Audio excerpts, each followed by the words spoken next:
Hey guys, I'm back by the fire and I have another awesome story to share with you. Today's story is this epic survival story, and I mean the story itself is truly unbelievable, but I'm telling you, the twist at the end, basically how this person was able to survive, you will not see coming. Great plot twist, great story, I know you're gonna like it. But before we get into today's story, if you're a fan of the strange, dark, and mysterious delivered in story format, then you come to the right campfire, because that's all we do, and we upload 2, 3, even 4 times every week. So if that's of interest to you, please invite the follow button to come on down to your campfire. But when they get there, just immediately push them into the flames and then leave. Also, please subscribe to our channel and turn on all notifications so you don't miss any of our weekly uploads. Okay, let's get into today's story.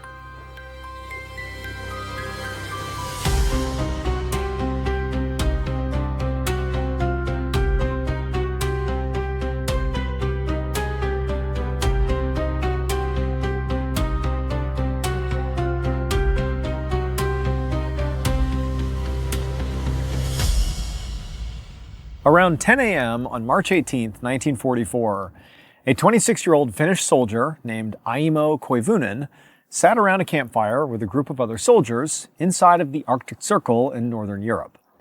They were very deep into the wilderness in this forest that was covered in several feet of snow, and Aimo was melting a pot of that snow over the fire so the group could drink some tea. And at the same time that Aimo was doing this, even though it was kind of relaxing to be sitting here, Aimo, his whole body was basically aching. Number one, it was, 5 degrees outside. And this was also the first time that he and the other soldiers had stopped to rest in about 2 days. They had been on the move the whole time. At this point, during World War II, they were allied with Nazi Germany.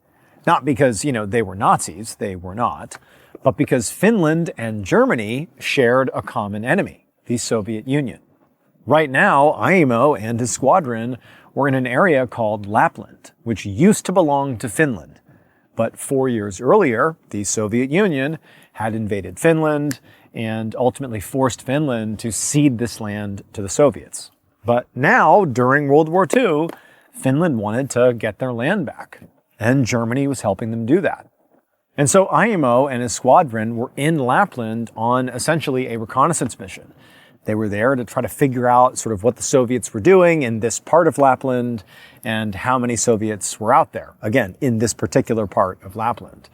However, Aimo and the others had spent the past 2 days skiing all over the place in their area of operations, but so far, they hadn't seen any Soviet soldiers or any Soviet bases. But, for Aimo, and probably for the other soldiers that he was with, this was ultimately a good thing. They were trained for combat, but they didn't necessarily want to come across Soviets and have like a full-blown shootout. In part because the Soviets were just a bigger, more well-equipped military. And, they were also more advanced. And so if they got into a gunfight with them, who knows what would have happened? And so even though Aimo is like sitting here feeling very sore and very tired as he melts his snow, he was ultimately feeling kind of grateful that this reconnaissance mission had proven to be pretty low-key. However, just as the water began to boil, Aimo and the other soldiers heard the unmistakable sound of machine gun fire coming from somewhere that had to be nearby. And so immediately, Aimo and the others, they jump up, forget what they're doing, and they're looking to see where this gunfire is coming from. But then before they could even make sense of the situation, Aimo's lieutenant yelled like, "Hey, get ready, get your guns." And so they all scooped up their weapons. Aimo, he's picking his weapon up, and as he looks up, he looked off in the distance, maybe a quarter mile away, and he was shocked to see an entire pack of Soviet soldiers bearing down on them. They were literally skiing down this mountainside right nearby, and they were obviously shooting their machine guns, not in random directions, but right at Aimo and the other men. They were clearly being attacked by these Soviets. Now, Aimo and the other men have clearly been trained for this. This is literally why they're out here. They are soldiers. They're ready for this type of encounter. But for a moment, when Aimo sees this overwhelming force that's descending on them, they're clearly outnumbered, like this is going to end badly. all Aimo had in his head was just this overwhelming feeling of just terror. He was the oldest of 6 children, and when he first enlisted in the military, he had promised all of his little siblings that he wouldn't get hurt. He would come home. He would be okay. And now he knew that wasn't going to happen. Like, he was going to get killed. He just knew it. But at this point, Aimo, he looked over at his lieutenant to get orders. But Aimo, after sort of breaking out of this initial thought, he looked over at his lieutenant, and his lieutenant looked terrified too. But he quickly composed himself and yelled for Aimo and everybody else to flee. Just moments later, Aimo and the other Finnish soldiers were on their skis, skiing as fast as they could away from the Soviets down the backside of this mountain, just doing anything they could to survive. And as Aimo is skiing away, he can hear the sound of gunfire ricocheting off trees, zipping by his head. Like he's thinking, at any point, I'm going to get hit, or one of my teammates are going to get hit. There's nothing we can do. We just got to go as fast and as far as we can. And so he's skiing, and actually Aimo was at the front of their formation. So he's actually leading the pack. And so really it was his job to kind of create tracks in the snow that the others could follow in behind. It was easier for them. But it meant he was expending a lot of energy, basically pushing all the snow down as he was making his escape. And as much as he wanted to maintain that position and do this for his teammates, to continue to make tracks here, it was so exhausting. And also, like, when you're in combat, you have this unbelievable adrenaline rush that sometimes can lead to like a massive crash of energy. And it was like he had this huge rush of energy, and now it's like he's collapsing. Despite the need to escape here, it's like his body just cannot go any faster than he's going. And so before long, it's like he found himself slowing down, and his teammates are zipping by him because they can't stop. The bullets are flying fast. Like, their only hope of survival is just to keep on going. And so Aimo knows that, like, basically, if he can't keep up, he's dead. But his body, it was just, he couldn't go any faster. He was slowing down. He was going slower and slower. He can hear the sound of the gunfire getting closer and closer. And he's thinking about his siblings and how devastated they're going to be to find out that he was killed in this war. And so slower and slower he's going. The sounds are getting louder and louder behind him. And he sees the last of his teammates pass him. And he sees them just kind of drift off down the mountain into the white abyss beyond. And they're gone. He's alone. And he just can't keep up. And then finally he just loses control of his skis. He veers off to the side. He starts tumbling down the mountain, smashes into a tree, and he passes out. When Aimo woke up, it was light outside. But he had no idea how much time had passed. He also really had no idea how he was even still alive. Like, what, did the Soviets just decide not to kill me? Or did they not see me? Like, what happened to my teammates? Like, what's going on? He had a lot of questions. But in addition to feeling confused about the whole situation, he also had this really distinct other feeling. He had this immense sense of being alert, like hyper alert, more than really he had ever been in his whole life. It's like he could hear and see everything at like a 10 times level. It's like, oh my God, I know everything going on around me. I'm totally aware. So with his like hyper vigilance that he suddenly was having sort of out of nowhere, he began to, take stock of his situation. Right away, he, was able to see that he's alone. Like, the Soviets are not nearby. He's not like being held captive. And again, his comrades are nowhere to be seen. So he's alone in the middle of the Arctic Circle, in the middle of the wilderness, which is quite bad. But he also could see that, okay, well, I still have my skis, so I can still get around. He still had his boots on. He still had his equipment on. Like, he had the things he needed to survive. He even had his compass still, which had been in his hand, but he hadn't lost it. And so he had a way to navigate. And he had his weapon still. And so he's thinking, okay, the situation's bad, but I have what I need to survive for some time. And he also realized that, sort of amazingly, despite clearly crashing as a minimum and smashing into this tree that he was laying near, despite that, he didn't feel any pain in his body. And he didn't appear to have any injuries. So he's thinking, what a miracle here, that the worst thing that's happened here is I've basically been abandoned and I'm effectively lost, but it could be worse. And so Aimo, after taking stock of his situation, he stood up and just began looking all around him. And again, he has this hypervigilance thing going on, which, he's thinking is, the product of a huge adrenaline rush from nearly dying maybe. But either way, he's hyper aware and he's looking around. and he notices off in the distance, maybe like 6-7 miles away, there's this mountain that immediately looks familiar to him. It looks like the mountain that he and his squadron had agreed would be their rendezvous point if they got separated. And so he's looking at it thinking that's got to be it. And then he sees on this mountain, as he's kind of squinting and staring at this mountain, he sees what appears to be smoke coming off the mountain. And he's thinking, that's it. That's where my teammates have gone. Like, they haven't abandoned me. They've gone to the rendezvous point. They're going to wait for me. I just need to get to that mountain. I got my skis. I got my equipment. I don't think I'm hurt. I can do it. I'm going to get over there and I'll be saved. So Aimo scooped up his backpack and picked up his gun and whatever other equipment he had on the ground. And then he started skiing towards this mountain. And for a while, he just kept on staring up at the smoke coming off the mountain, making sure he was going in the right direction. And, as he got closer, he was nearly positive he could see that in addition to the smoke, he could see what appeared to be little lean-to tents on the mountainside, which were telltale signs that those were Finnish soldiers. That's how they set up their tents. And so he's thinking, this is it. Like, I'm going to be saved. I just got to get there. And he had so much energy, maybe, because he was so close to being rescued or something, but he felt like this huge surge of energy. It was like nothing could make him tired. And then finally, Aimo got close enough to this campsite on the side of this mountain that he actually could see faces. He could see the other soldiers, and they were his, Finnish comrades. They had clearly gone to the rendezvous point, and they hadn't seen him yet. And so here he is, feeling like full of energy. He's barreling towards them, and he starts calling out to them. He's thinking they're going to be like totally shocked that, anybody would just come out of the wilderness towards their campsite, let alone Aimo, who they must have assumed by this point was dead. Also, he's thinking, I don't want them to shoot at me, thinking I'm a Soviet soldier, so I better get their attention. And so he's yelling out for his comrades. And at some point, one of the men, they turn and they see Aimo, and their reaction is not what Aimo wanted. Their reaction was being really shocked, grabbing their weapon, and shooting at him. And before long, all these soldiers, all of his comrades, are opening fire on Aimo. And Aimo's like, come on, like, I'm one of you, what are you doing? But he's already going so fast, skiing so fast, that his only move was to basically ski right down the middle of their camp and just go to the other side of the mountain.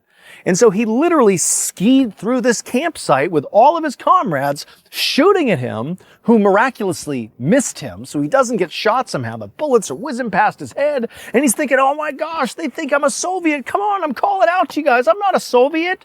But he barrels past them, and then after he's pretty far away from this campsite, he's yelling back to them like, guys, it's me, it's Aimo, what are you doing? But they're yelling and they're shooting in his direction, and so he had no choice but to just keep on skiing away from them, away from safety, or what he believed was going to be safety. And so on he went for hours and hours, just skiing and skiing away from this ambush, if you will. And the whole time he's thinking, like, what happened? Even if they shot at me at first, couldn't they have figured it out that, like, I'm one of you? Like, wouldn't you have realized that eventually as I skied right through your campsite? I have the same uniform as you. I have the same weapon as you. You recognize me? Like, what was that? And so he has no idea what happened, but he's like, how do I have so much energy? Like, how am I able to do this? I've been skiing for hours and hours and hours. I've been shot at so many times. Like, this is surreal. What's happening? Like, what is going on here? And so Aimo just continued skiing for hours and hours until it was abundantly clear he was not in shooting range. He didn't hear the sound of any gunfire. Like, he's safe again. Still very confused why this was even happening, but he's safe. The sun's gone down. And so he thinks, like, okay, I need to stop. I need to make camp. I need to regroup. But it was at this point that he's thinking to himself, like, I haven't eaten anything. I haven't had any water. I've basically been at a full sprint, like skiing at a full sprint here for practically the whole day. I've had multiple near-death experiences. I smashed into a tree during that initial, skirmish. But I feel great. I feel like I have more energy than I've ever had in my whole life. And so he's just caught by, like, how am I able to do this? Is this what it's like when you're in a true survival situation? Like your body just goes into like overdrive or something? Like he couldn't understand it. And so he's standing there, like, basically telling himself, you really need to stop. Even though you have the energy to go pretty much indefinitely, you need to stop, you need to make a fire, you need to have food, you need to have water, you need to rest. But it was like he was forcing himself to do these things. He didn't feel compelled to do them. It was like, oh, that's right, I need to like do human stuff. And so that's what he did. He stopped, he built a fire, he made some food, and he's like not hungry at all, but he's eating the food, forcing himself to. He's having some water. And then he said, okay, I'll rest, and then in the morning, I'll figure out what to do next. But he lays down to go to sleep, and he should have been completely exhausted, but he wasn't. He couldn't even sleep, like not at all. He just laid there completely wide awake as the wind and sleet and snow whipped all around him, and he just laid there. Again, feeling great, but just not tired at all. The next morning, when the sun came up, Aimo had not slept at all, but still he was able to get up, put his skis on, and get his stuff and continue skiing, basically in the direction that he believed would bring him back to Finland. And as he was skiing, he's thinking to himself, it's kind of interesting because when he first got attacked by the Soviets, it was like his mind was clear, but his body failed him. Like his legs got so tired from trying to cut those tracks in the snow that he fell off and crashed. And that sort of led him to this position. But now, for whatever reason, it was like his mind was delirious. Like he couldn't keep his thoughts straight, but his body was like a Terminator. Like he just kept on going no matter what. And so he just kept on skiing, almost like without even thinking. His body was like on autopilot. And so all day that day, Aimo just skied in one direction and just didn't stop. And the whole time he's skiing, he didn't see another soul. He is out in the middle of, the Arctic Circle. There's no more Soviets. There's no more teammates, nothing. He's just out in the middle of the wilderness. And realistically, he didn't know if he was even remotely going in the right direction, but he was just going to go. But that night, as he's still just skiing in a straight line, not stopping, sort of unbelievably, he looked up ahead and he saw somebody, the first person he had seen since, the ambush at the campsite.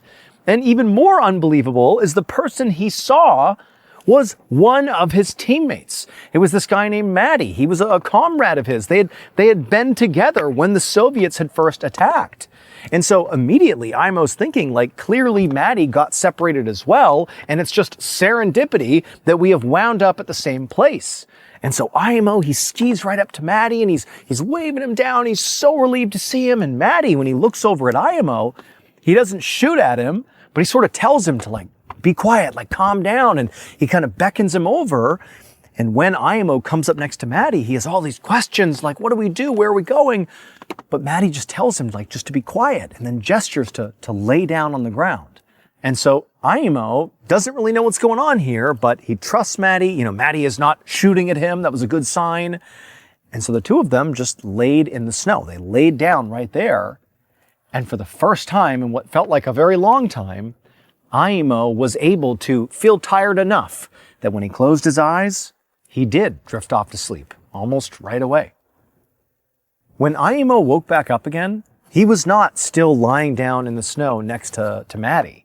He was instead standing up on his skis, skiing down a mountain, like on a mission. Matty's nowhere to be found. And on top of that, he didn't have his backpack and he didn't have his gun. Had no idea how long he'd been skiing for. He didn't know, like, where he was going. It was like he went from passed out to skiing, just magically skiing. Now, realistically, at this point, Aimo is thinking to himself, clearly what's happening here is I'm like hallucinating or something. Because how is it possible that I was just with Matty laying on the ground sleeping and now I'm here? Like, it didn't add up. And so as he's just sort of mindlessly skiing along, he's like telling himself, like, this is you dying. Like, this is you losing your mind before you die. Like, your mind is all over the place. Your body's still going for reasons he didn't really understand. Still at, full tilt, full energy. Didn't know why. But at some point that's going to give out and you're just going to die. Like, that's what's going to happen here. And so Aimo's only hope was that between now and when he died, that hopefully somebody would see him and save him. He knew it was an outside chance, but at this point, that's all he had. And so on he skied. No weapon, no backpack, no supplies. He's basically operating on no sleep, and he's just skiing. And for days and days, he doesn't stop. He can't believe his body is keeping up as well as it is. His mind is like totally gone, but he is just going for days and days and days. Doesn't run into anyone. But then one day, again, days later, he's skiing along and magically almost in front of him appears this building. He can't tell if it's necessarily a military outpost or civilian. He doesn't know if it's Finnish or German or Soviet. But he knows, even in his totally fractured mental state, that attempting to go in that building and hoping there are people in there that will save him, even if they won't, even if they kill him maybe, that is a better outcome, a better choice than doing what he's doing right now, which is the sort of endless ski to his death. And so Aimo starts skiing faster and faster towards this building, just like full reckless abandon, fully committed to this is my rescue or this is my death. And as he gets closer, he sees, sort of unbelievably, that this is a military installation, and it is a German military installation. And remember, the Finnish are allied with the Germans at this point, and so this is a safe place for him. And so he's so relieved, he can't believe he's going to potentially survive this thing. He takes off his skis, and he starts running towards the front door of this building. But before he gets to the front door, he steps on something, and then there is a loud bang, and he's thrown into the air and comes crashing down. And when Aimo opened his eyes and sort of took stock of what had happened, he didn't feel any pain, but he looked down and he saw his foot was just a bloody mess. There was literally bones poking out of his ankle. Like he could see, clearly he sustained a horrible injury, and he must have just stepped on a landmine. But Aimo, determined to get into that building, he pulled himself up, again, sort of channeling this unbelievable just endurance he had been feeling the past several days that he'd been out here. He stood up and on one foot began hobbling his way towards this installation. And he finally gets to the front door of this German military base. And he grabs the doorknob and he's about to open it when there's another banging sound and he's thrown again into the air. He had stepped on another landmine. And he comes smashing down, and he doesn't die. He doesn't feel any pain, but he looks down at his legs, and he sees his other leg that was not injured a minute ago is now also mangled. So now he can't even stand. He's incapacitated. And on top of that, even though he's near this military outpost, he turns and looks at it, and now that he's a little bit closer and he's sort of looking more, intentionally at this building, he realizes it's abandoned. Like, this isn't going to save him. He's trapped. He's in the middle of nowhere, and there's no one here. And so at this point, Aimo just said, you know what? It's over. Like, I'm going to die. And so he literally just crawled his way over to this nearby ditch, let himself roll into it, and he just waited to die. He just knew it was over. But he didn't die. For days, he just laid in this ditch, like, unable to die. He wanted to die. He wanted this to be over. Like, what else is he going to do? Who's going to save him? But he just watched the sun come up and set, go up, set, over and over and over. He lost track of how many days he was just laying there, again, bleeding profusely, like grievously injured. He hasn't eaten anything. He hasn't had any water. He can't believe he's still alive. He really can't believe it. And for days and days, Aimo just laid in this ditch, fully awake, fully alert, like just completely alive. It was like he wanted to die. He wanted his body to shut down and just have this end, but it's like his body wouldn't. It was still in this super intense, like hyper survival mode where his mind was a mess, but his body was just like full, stay alive, no matter what mode. And so he's just laying there like wondering, when is this going to finally end? And it just wouldn't. Like days and days are going by. And then as he's laying there, one of these days he's just in this ditch. He looks up during the daytime and he sees what looks like a plane flying overhead. Now, at this point, Aimo is in very bad shape. I mean, he's alive, but it's not going well. And he knows that, so he doesn't know if he's hallucinating this or what, but he felt like it was real. But after watching this plane circle overhead for a minute, Aimo was almost certain he heard the sound of this plane landing nearby. And then a couple of minutes later, he could have sworn from the ditch, he can't really see anything, he could hear the sound of people speaking in Finnish, his native language. And then a moment later, again, he didn't know if he was hallucinating or not, but he sees this head poke over the top of the ditch. And it was this young man, this young Finnish guy. And he's looking down at Imo, and Imo's looking back up at him. And then a second later, Imo was being pulled out of the ditch. Later that day, Imo found himself laying in a hospital bed inside of a hospital in Finland. Like the man and the plane, all that, not a hallucination. He really had been rescued. And once he was at the hospital, it turned out he weighed just 94 pounds. He was also badly burned and frostbitten, and both of his legs were very badly mutilated and mangled. And his heart was beating at a staggering 200 beats per minute, despite the fact he's just laying in bed, not doing anything. And even more crazy was they couldn't actually get his heart to slow down. It just kept beating at this crazy high level. Now, at first, doctors and nurses and all the staff were like really shocked by Imo's condition. Not really just that he had survived, but again, like his heart rate. Like it just seemed like, dude, how are you alive right now? Like your heart can't beat at this level for this long without eventually killing you. But after they spoke to Imo and had him recount the whole ordeal of him being out, getting shot at and lost and the whole thing, they learned one really specific thing that explained the whole thing. When Imo and his, Finnish comrades were initially ambushed by the Soviet soldiers, they decided to flee. But Imo, he was having such a hard time physically keeping up with the other soldiers. Like he was just getting so tired from trying to break the tracks, and then he fell off, and he's thinking to himself, if I don't find a way to keep up, I'm gonna get captured or get killed by the Soviets. And so he's desperate.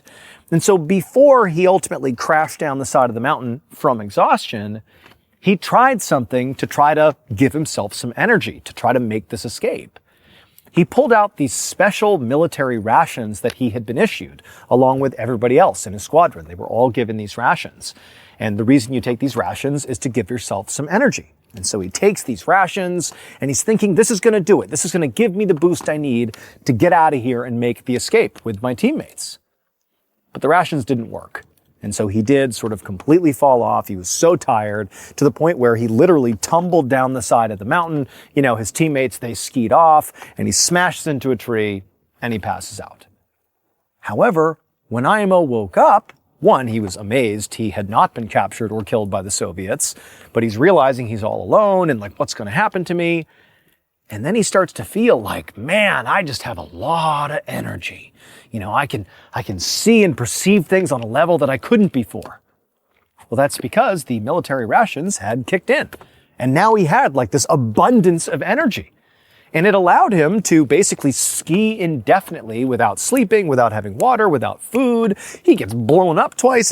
His feet have been blown off, basically. He's laying in a ditch dying, but he just can't seem to die. The guy should have died like several times, but these rations did their job. They gave him all the energy he needed to survive this crazy, crazy 2 weeks in the wild. Well, the military rations, they're called Pervitin. And this drug, I don't know if it's still given to soldiers now, but probably not, because effectively what Pervitin is just pure crystal meth. And so in essence, Imo survived in the wild for all this time because he was on just a pure meth-fueled rage. He was just completely high for 2 weeks, and it saved his life. One thing to note about Pervitin is it does have two distinct downsides. One, it is incredibly addictive. And two, it creates really, really intense hallucinations. And so very likely, he did not come across his own battalion who then opened fire on him. He did not come across Maddie, his teammate out in the wild who told him to lay down. And who knows, we're not even sure if the military installation he saw was real. Like very likely all of that was just in his mind. However, the landmines, those were real. Somewhat unbelievably, Imo would make a full recovery. And he would go on to get married, he would have 9 children, and he would live to the age of 71. And as grateful as he was to the drug that did save his life, he never took Pervitin again. So tonight, I have 2 stories to tell you, and they're great stories, but when I was thinking about how I would go about teasing the stories, like I do at the top of these episodes, I couldn't quite think of sort of what the connective tissue was between them. But then I realized really what makes these stories exceptional is that they're both just excellent stories, as I'm getting hit by the heat of this fire, to be told around a campfire. But before we get into those two stories, if you're a fan of the strange, dark, and mysterious delivered in story format, then you've come to the right campfire, because that's all we do, and we upload 2, 3, even 4 times every week. So, if that's of interest to you, go ahead and invite the follow button to come to your campfire to cook some s'mores with you. But give them the wrong date and location. Also, please subscribe to our channel and turn on all notifications so you don't miss any of our weekly uploads. Okay, let's get into tonight's stories.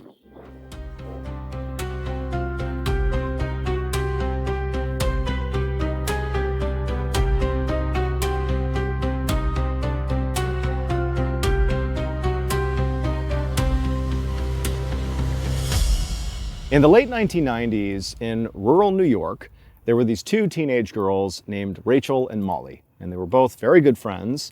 They were part of a bigger group of friends in their high school that sort of spent a lot of time together, but Rachel and Molly oftentimes were together by themselves quite a bit. And the thing that sort of drew the 2 together and really sort of made them friends in the first place and also drew them to that bigger group was their shared love of goth culture. So being goth, especially in the late 90s and early 2000s, if you were like a high school kid, basically meant you wore all black clothes, you had like black, nail polish, black lipstick, your hair's black, you sort of embraced all things dark and macabre. Some people were genuinely very into sort of like the idea of embracing the dark side of things. Other people just did it as like a fashion statement. But in the late 1990s and early 2000s, it was definitely a thing, certainly in America. And Rachel and Molly were both very committed goths, and they just sort of loved that whole vibe. And one of the things that Rachel and Molly really liked to do as goth teenagers is they and their group of friends would go hang out in the local cemetery. Now, at first, the reason they did this was actually to sort of be ironic. It's like they were known as the goth kids in their high school, and so the idea of them hanging out in a cemetery just seemed kind of too on the nose. And so they went out there almost like a joke, the whole group of them. But they found the cemetery was kind of a cool hangout spot, and they began to really enjoy hanging out in the cemetery, and it became sort of like their go-to thing, especially on the weekends. Now, typically, when Rachel, Molly, and their friends would go hang out in the cemetery, they would do so at night to sort of maximize, the darkness, really leaning into the whole goth side of things. But also, they would always go as a group. Like it was Rachel, Molly, and several other people that would be in the cemetery hanging out at one time. Like Rachel and Molly did not go there just the 2 of them. It was always a group. And part of the reason was it was just more enjoyable that way. But also, despite their love of spending time in the cemetery, it was still a cemetery at night, and it was, a little bit creepy. And so there was, strength in numbers, and so they liked being there with a group. It felt safer. One Friday night, Rachel was home alone when she got a call from Molly. And Molly asked her, hey, do you want to go hang out in the cemetery? And Rachel's like, duh, like, that's what we do on the weekends. I'd love to go. Like, come pick me up. Let's go. And so Rachel, she gets all ready and, she's waiting outside, and eventually Molly shows up in her car. And the first thing Rachel notices is that Molly's all alone in the car. She is not with the group that normally she would be with when they picked Rachel up. So Rachel, she walks out to the car and she climbs in and she says to Molly, like, hey, so are we now going to pick up the rest of our friends? Like, where is everybody? And Molly's like, actually, no, I tried getting in touch with everybody else, but everybody's either busy or working or hungover from last night. So it's just going to be us 2 at the cemetery. Like, is that okay? And Rachel admittedly did not think this was okay. Because again, like, this was not an activity that these girls did by themselves.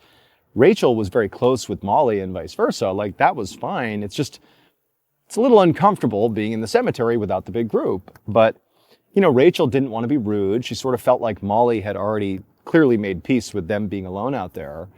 And so Rachel's like, oh yeah, that's fine. Like, it'll be great, just the 2 of us. Like, let's go. And so even though she sort of didn't want to, she gets in the car and they take off and they drive, the half mile to the cemetery. Now, this cemetery was enormous. It was like this massive, very old cemetery. And when you pull up to it, as they did in their car, you would first see this huge, like medieval gate, like this archway that sort of goes across the entrance to the cemetery. And like the big wrought iron gates, they're sort of permanently open, but it's this very like sort of Gothic looking, archway that you drive through. And then once you're in the cemetery, the road you're on basically cuts down the very middle of the cemetery all the way to the backside. It's a huge, probably like over a mile from one side to the other. And it sort of split the cemetery into two big parts, the right and the left side as you go in. And where they, Molly, Rachel, and their friends loved to hang out was sort of, as you're driving into the cemetery, like the back left corner. And the reason they liked that area is because on the left side of the cemetery, sort of on the left-hand side, there were sort of like rolling hills that all the plots were in. And in particular, in the back left corner of the cemetery, there was like this one depression in the earth where there really weren't that many tombstones. And there was like a big boulder sitting at the bottom of the depression and a tree that was next to it. And so basically, if you were scanning across the top of the cemetery, just from the gate, looking out at the entire expanse of land, anybody that was down in that sort of depressed area in the back left corner, you basically couldn't see them. They're sort of tucked away down there with the rock and the tree. And so for, teenagers, for Rachel, Molly, and their friends, that was like a great place to hang out and kind of be away from the prying eyes of the public. And so, Rachel and Molly, they drive through this gate and they make the familiar drive right down the middle of this road all the way to the very back of the cemetery. By this point, it is getting dark outside. It's not totally dark yet, but it's pretty dark. Nobody's out at the cemetery. No one really ever was. Occasionally on the other side of the cemetery, basically on the exact opposite side from where they would hang out, sometimes the college kids that were in town, there was a university in their town, they would sometimes hop the fence on the other side, and there was like a little bonfire section, like right up against the fence in the cemetery. Totally not allowed, but they would sneak over and do that sometimes. But that was sort of rare. But other than those occasional college students over there, the cemetery was basically always vacant. And so they get to the other side, they park their car, they get out, and they walk right from the road, basically right down this it's a gentle sloping hill, but down into this depression, their hangout spot. And once they get down there, there's that big rock and the tree, and they each took up positions sitting on the rock, leaning against the tree, and then just began crushing cigarettes and just hanging out, because that's what goth teenagers in rural New York in the 1990s did. So Rachel and Molly, they're doing their thing. They're having a nice time. They're, swapping stories. They're talking about their boyfriends, about drama at school. And eventually, it gets fully dark outside and the girls are still just having a nice time. And Rachel's actually thinking to herself, like, actually, this is kind of nice. Like, this isn't scary. This is kind of cool. Like, I'm having, good one-on-one time with my buddy here. But eventually, as they're down there, they start to smell smoke. Now, remember, periodically, on the other side of the cemetery, like pretty far away, was that bonfire area that college kids sometimes would, start bonfires over there. And, when Rachel and Molly had first come into the cemetery, they had looked over there and hadn't seen a fire. But they're thinking, we've been hanging out here for quite a while. It's entirely possible that in the time we've been down here, that those kids have hopped the fence, started a fire, and that's what we're smelling. Now, the fire itself really had no bearing directly on whatever Molly and Rachel were going to do that night. I mean, they're on opposite sides of the cemetery. But Rachel and Molly knew that historically, whenever there was a bonfire over there, eventually the police would always show up, because you're not allowed to do that. And they would kick off, the kids. They'd make them put their fire out. And then always the police would do, a check of the entire cemetery. And anybody that was hanging out in there, like Molly and Rachel were, also got kicked out, even if they were not starting fires. And so Molly and Rachel, they look at each other after smelling this fire, and they both sort of have the same thought, like, we should probably just leave, before the police get here and make us leave. And, after all, they'd been there for quite a while. They were about ready to leave anyhow, so this was like no big deal. So, they put out their last cigarette, they got their stuff, and they turned and began walking back up the hill, back in the direction they had come down on, back in the direction of their car. And as they're walking up, they're expecting to crest the hill and, see their car and see the whole cemetery and, maybe way off in the distance, maybe they'll see a flicker of the bonfire that they must be smelling. But as they walk up and they see their car and they look out across the cemetery, they don't see a fire over there. Instead, basically right over to their right, 100 meters away from them, was another sort of depression in the cemetery, another rolling hill that sort of went down out of sight. And they could see basically the tops of a flickering fire, in the neighboring depression, 100 meters away. Now, when they showed up, they were definitely alone on this side of the cemetery. There was nobody else here. And so clearly someone has shown up and started a fire while they were here. And they've never seen any behavior like this. This is completely unusual. No one starts fires over here. What is that? So the two girls they're curious. Did the college kids come over here to start a fire? Because again, they can only see the tops of the flames of this fire down in this neighboring depression. They can't see the person or people who are around it, but they're thinking the people over there have no idea that we are over here. And so the two girls are like, well, what if we kind of go back down to where we were and sneak up the far side of our sort of hilled in area and poke our heads over and see whose fire this is. We'll see the college kids and see what they're doing. We can spy on them or something. And the two girls are like, yeah, why not? We're already here. And so the two girls, they turn around, they walk back down into the base of their depression where the big rock and the tree was that they were just sitting on for the past couple of hours. And they walk past it basically to the other side and begin walking up that hill. And as they're getting closer and closer to the top of this hill, when eventually, once they reach the top, they could peer over and see the fire and see whoever was there. Right as they got almost to the top, Rachel sort of unintentionally makes some noise, the way she was walking, and she sort of made a sound as she stepped on something, but she accidentally makes a fair amount of noise. And the only noise in the area was the sound of the fire. They hadn't heard any voices yet. And so Rachel, she just covers her mouth and looks over at Molly, and Molly kind of looked at her what are you doing? We're sneaking up on these people. Why are you making noise? And the two girls, they just freeze for a second, waiting to see if, whoever was over there heard them and sort of reacted to the noise Rachel made. But it was silent, sort of eerily silent. And at this point, Rachel and Molly, it was the mood just shifted. They had not reached the top of the hill yet. They had not seen whoever was at this fire. But it was something just felt wrong now.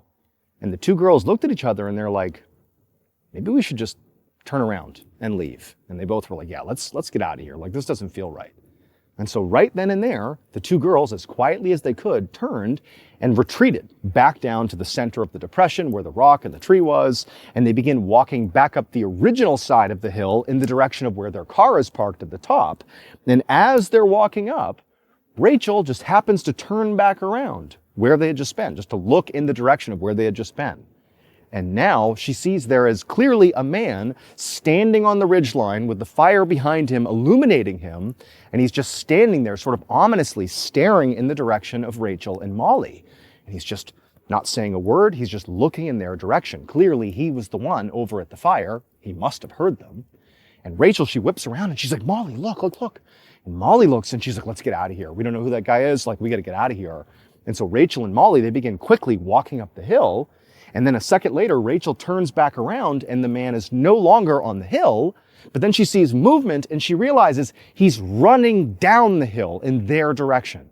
And so the girls start screaming, they start running up the hill. Rachel's constantly looking around and this guy's gaining on them. They get to the top of the hill, they charge over to Molly's car, they jump inside, they lock the doors, they fire it up and they drive off. And as they're driving, Rachel's looking out the back window and she sees this man basically looking. He's reached the road, he almost got to them. And he was looking in their direction. And as they drove off, he just slowly turned and walked back down the hill out of sight. And so Rachel and Molly, they're totally shaken up by this. Clearly that wasn't a college kid. Like that was a 40-something-year-old man who they had never seen before. Like the whole situation just felt totally just creepy and spooky, and they really didn't know what to make of it. They sort of felt like what could have happened if he reached us? Like what was he trying to do? Like what just happened? But ultimately, when they got home, or when Molly dropped Rachel off at her house, the two girls were sort of like, man, that was crazy, huh? You know, they kind of like chalked it up as like just a crazy night, you know, like, oh boy, we better, you know, stay out of there alone at night, you know, like it was just sort of a joke by the time they were done for the night. And so Rachel, you know, she goes into her house, doesn't even tell her mom. She just, you know, puts her stuff down, goes to her room, and Molly, she went to her house, and she too didn't even tell anyone. She went to bed as well. The next morning, Rachel woke up and she went downstairs into the kitchen, and her mom was in there. And her mom was just kind of doing her morning routine. And when she saw Rachel come in, she said to Rachel, like, hey, how was your night last night? And Rachel was like, oh, you know, it was fine. Me and Molly went out. It was fine. No big deal. And her mom was like, oh, did you hear what happened last night? And Rachel's like, no, what do you mean? What happened?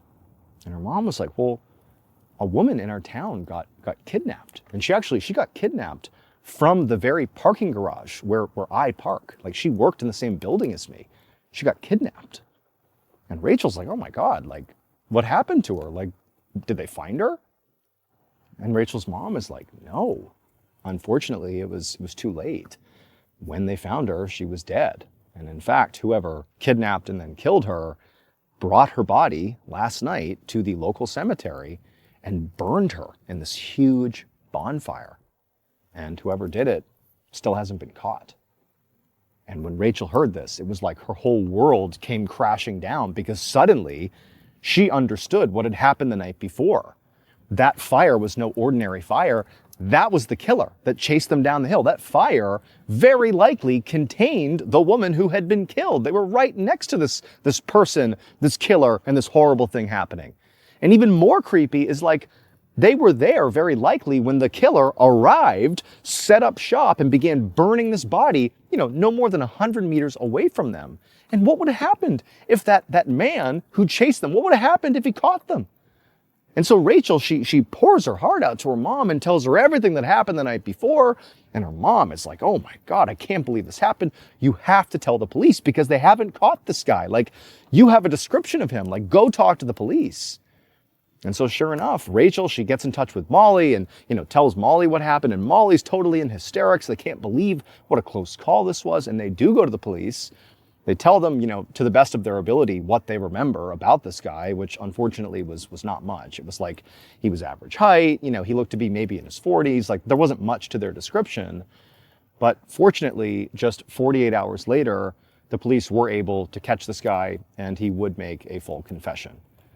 Luckily, 2 days later, not really because of the girl's description at all, but just sort of by luck alone, the police happened to see the victim's car in town. Somebody was driving the victim's car around, and so they pulled this person over. It wound up being the killer who, after being arrested, did make a full confession. And so, needless to say, Rachel and Molly, when they think about what happened that night in the cemetery, they feel very fortunate that Rachel sort of inadvertently made noise on their approach to go spy on the fire, which ultimately caused them both to sort of rethink their decisions and turn around and leave. It very likely saved their life. Because if that hadn't happened and they had gone over the hill and had been confronted by the killer, it's entirely possible that both those girls could have wound up in the bonfire as well. So before I became MrBallen and, you know, told stories on the internet, you know, strange, dark, and mysterious stories, I was in the military. I was a Navy SEAL for 7 years. And there was a time where I believed that was going to be my calling in life. But I ultimately got hurt, and honestly, it wasn't really a fit. So I wound up departing, and then obviously the rest is history. I became MrBallen.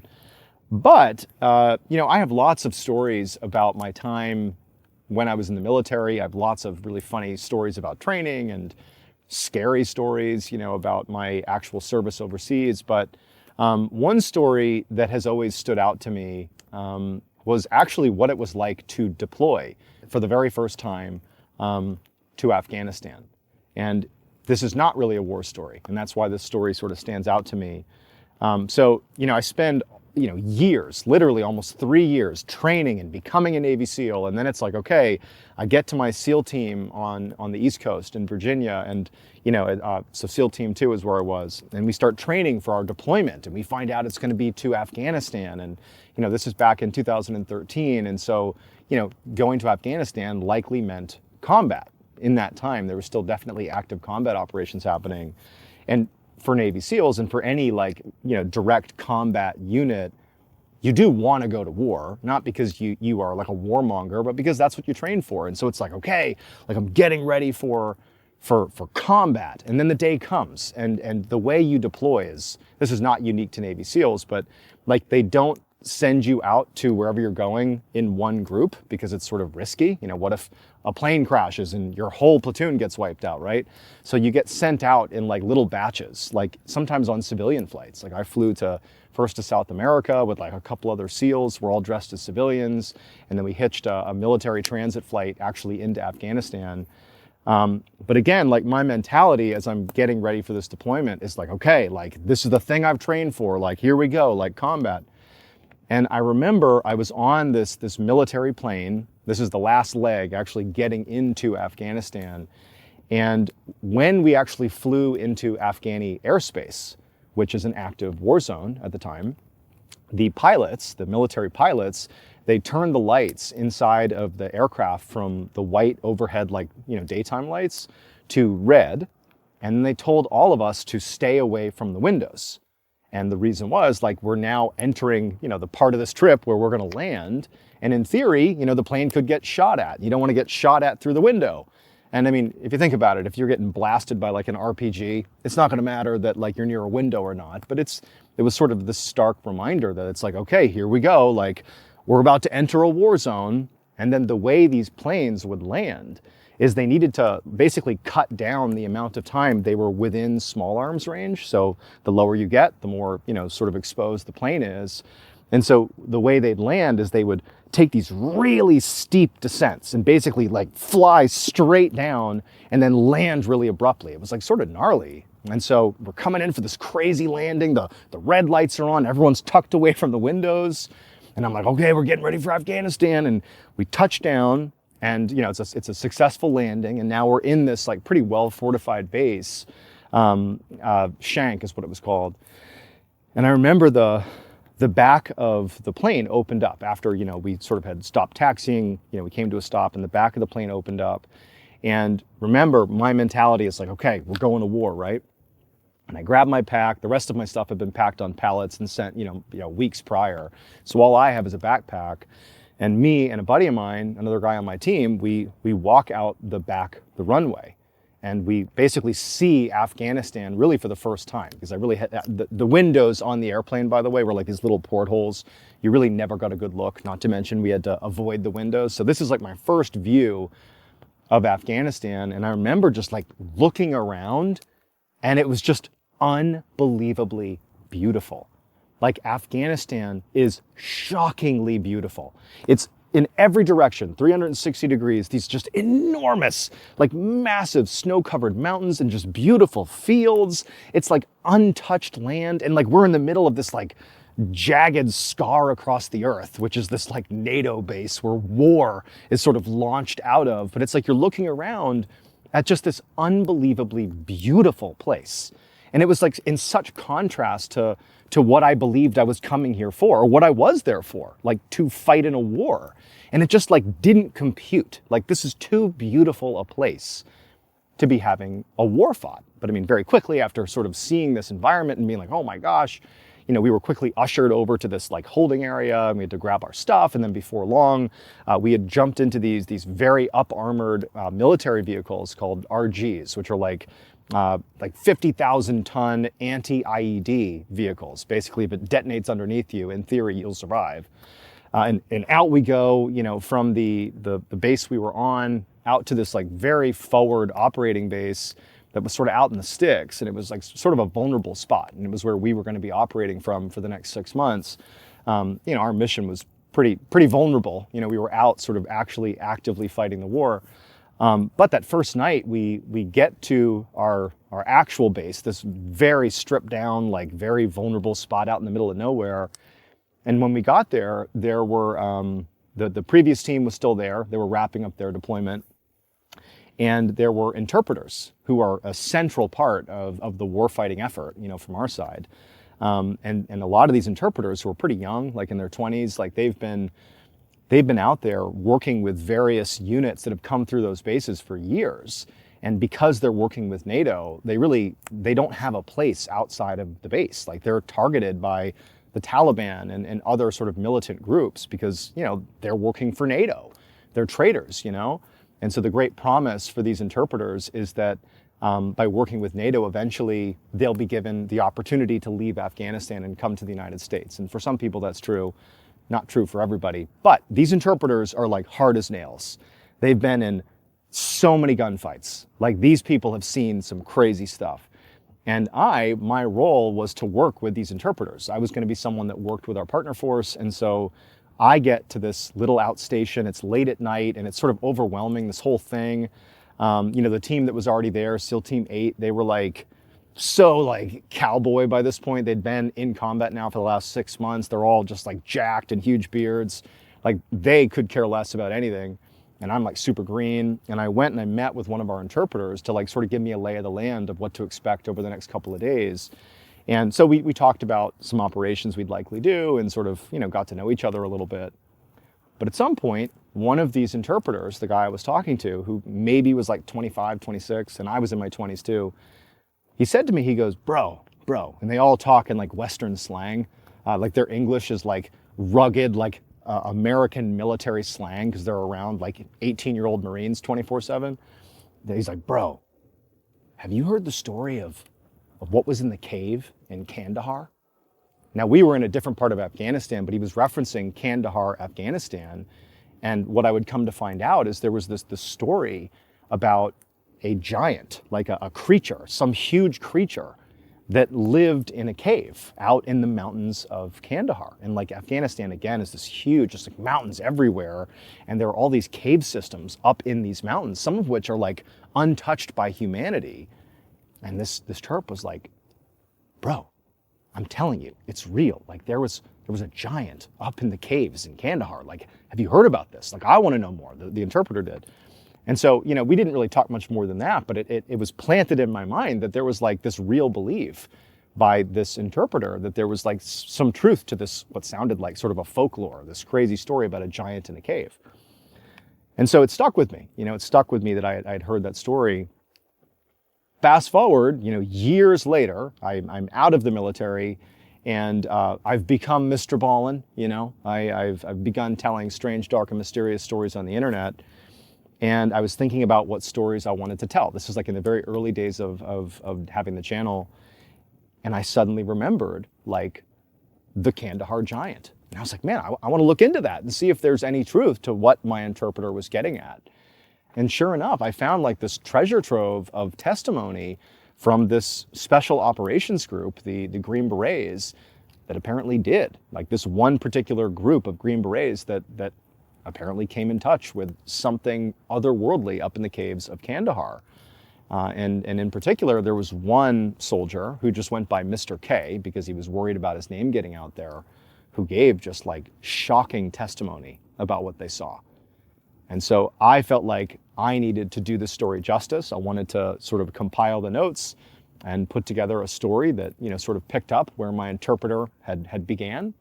And I told the story years and years ago. And tonight, I'm going to tell you that story again. So in 2002, there was this Army infantry unit that was out doing a patrol in the Kandahar mountain range. And again, you got to picture just massive snow-covered mountains. I mean, this is a huge area. And, a lot of times in 2002, these patrols, you'd be sort of looking potentially for cave systems where Taliban fighters would be camping out, or, sometimes there'd be fighters that were down in the valleys below. But these patrols were fairly routine for NATO in 2002.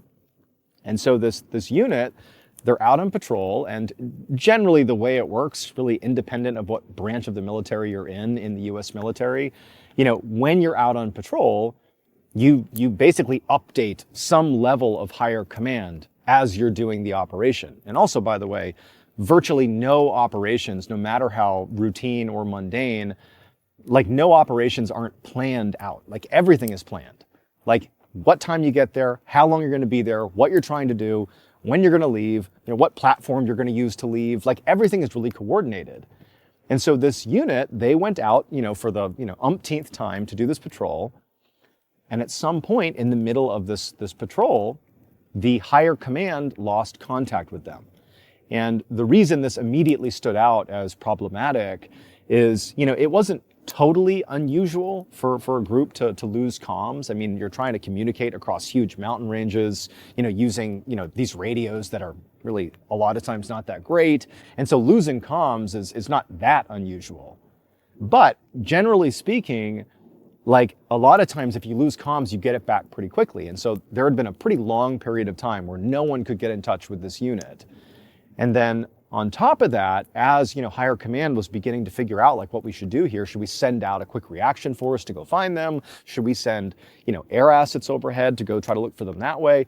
As they're thinking about that, somebody realized that not only had they suddenly gone silent, this huge infantry unit, but also they had not called in a TIC before they went silent. So a TIC, or Troops in Contact, is the acronym for basically being in a gunfight. And the reason this is important is, when you're in a combat zone, your higher command doesn't automatically know if you're getting shot at or if you're in an active gunfight. You need to call it in. And the reason you call it in is because you may need huge help. You might want air assets to come in and save the day. You might need a medevac. You might need reinforcements. And so basically the instant you start getting shot at, commanders on the ground, or whoever's on the ground, could be someone super junior, they'll call into higher command and say, troops in contact, tick, tick, tick, tick, tick. And the reason they do that is basically to have help on standby. Now they're like, okay, we know something's going down, we're ready to support. And in fact, what we saw when we were in Afghanistan is, if anything, we were like too quick to call in a TIC, because it's sort of like a cheat code, right? Like, oh, I think I heard gunfire way over there, call in a TIC. And then immediately you got like warthogs overhead and crazy assets everywhere, like you're totally protected. Well, we sort of took advantage of it. And a lot of people did. Like, it's rare for the reverse to happen. Like, people are not conservative calling this in. And so for an entire unit to suddenly go like silent, having not called in a TIC, it's either a huge like radio problem, but that usually gets resolved relatively quickly, or it's something else, something that is just harder to define because it just doesn't really happen very much.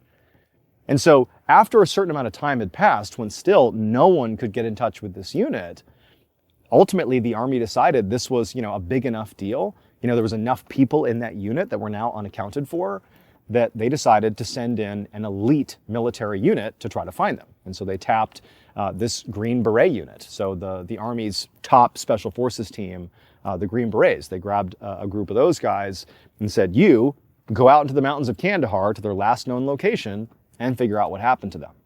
And one of the people that was in this detachment of Green Berets was Mr. K, one of the people that gave pretty incredible testimony that I'm about to relay to you right now.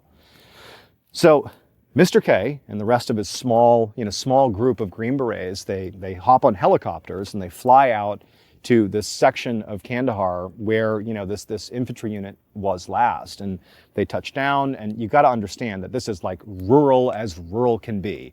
There is, no people. Like, there's no cities, no nothing. There's like mud huts periodically, but it's just like mountains. You kind of feel like sometimes when you're in Afghanistan that you're like almost on a different planet. And so they touch down and they look around and they see nobody. Like there's no locals. There's certainly no, American military or NATO. It's just like a wasteland in all directions. And they know that the area they're searching is pretty sizable and it's very mountainous. So it's going to be like a very rough several days of basically hiking through the mountains trying to find any sign of this unit. And so they touch down. And they all have like extremely heavy packs on. I mean, you got all your ammo, your equipment, like this is a rugged thing they're doing. And they start hiking through the mountains. Based on the brief that unit had given before they stepped out for this mission, they sort of had a rough idea, Mr. K and his unit, of the direction of travel. And so they're sort of following that direction. But as they're hiking through the mountains, I mean, the unit that Mr. K was a part of, they didn't find anybody. And for several days, I mean, they're out there in the mountains just hiking all day. You know, they came into contact a couple of times with the enemy, but there wasn't even any ticks or anything. It was just like at a distance, like, oh, there's some fighters over there. But they're on a mission to find these missing soldiers. So they're not trying to engage with anybody else. Like, they're just hiking and looking for any sign of this unit. But again, for a few days, they couldn't find anything. Finally, though, on the fourth day of this rescue mission, so during the daytime, Mr. K and his team, they're walking along the mountain range, and they decide to take this goat trail that they can see right ahead of them. It sort of goes up and over the top of this mountain. They decide, okay, we're just going to take that goat trail and see what's on the other side. You know, there wasn't any clear agenda for why this goat trail was of interest, but they're like, oh, you know, everywhere else we're walking is just rugged and awful. At least this goat trail, a literal trail made by goats running along this area, is easier to walk on. So let's take that, we'll follow it to the other side, and we'll see what's up there. You know, and also we'll be up higher and we can maybe get a view down into the valley on the other side, and maybe we'll see something. And so Mr. K and the rest of the Green Berets begin making their way up this goat trail, which sort of, you know, meandered its way up and then eventually onto the other side. And as they're walking up, they start to notice these little bits of plastic and metal sort of strewn about on the trail. And at first, as they're walking, they don't actually know what they are. But as they keep moving, they start to realize that these are parts of military equipment. Like, these are parts of radios and other stuff that would definitely belong to, for example, an infantry unit. And so now, like, Mr. K and the others, they got their rifles sort of ready to go. They're walking up more apprehensively because they're thinking, like, this is obviously connected to what we're looking for. Like, who knows what we're going to find once we cross the top of this mountain? Like, are we going to find like a bloodbath? Are we going to find the missing unit waiting for us? Like, they don't know. And so they continue walking up this trail, and as they get higher and higher, they find bigger and bigger pieces of military equipment on the ground, like whole military backpacks, like bigger chunks of radios. And then also they began finding bits of uniform, like military uniforms that even in some cases still had like name tags and patches on them. And they were able to see very clearly that those uniforms, at least, definitely belonged to the specific unit they were looking for. So they know, like, they've discovered their first real lead here, and it doesn't look good. And so up the goat trail they go, and they finally get to the very top. And I say this, you know, I'm trying not to be biased because obviously I was a Navy SEAL and I think very highly of U.S. Special Operations and their training.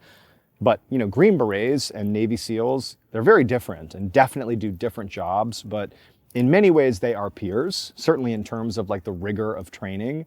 And one of the things that is just absolutely true, and I've seen it in combat, is that when stuff gets wild, like in a combat scenario, in a dangerous scenario, these Green Berets would have absolutely fallen into their training like flawlessly. This would not have been, no matter how crazy or how insane whatever they saw on the other side of the mountain, whatever it was going to be, they were ready for it. And so they would have been like dialed in, making their way up the mountain, getting ready to handle whatever's up there. And so, you know, Mr. K and his team, they make their way to the very top of this goat trail.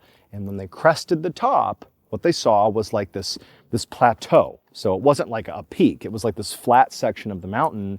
And actually there was another section of the mountain that sort of went up beyond the plateau. And there were these huge like cave entrances that sort of basically fed out. These 3 cave entrances fed out onto this plateau, as if it was like the plateau was the front porch and the cave entrances are like the doors that lead into this upper section of the mountain.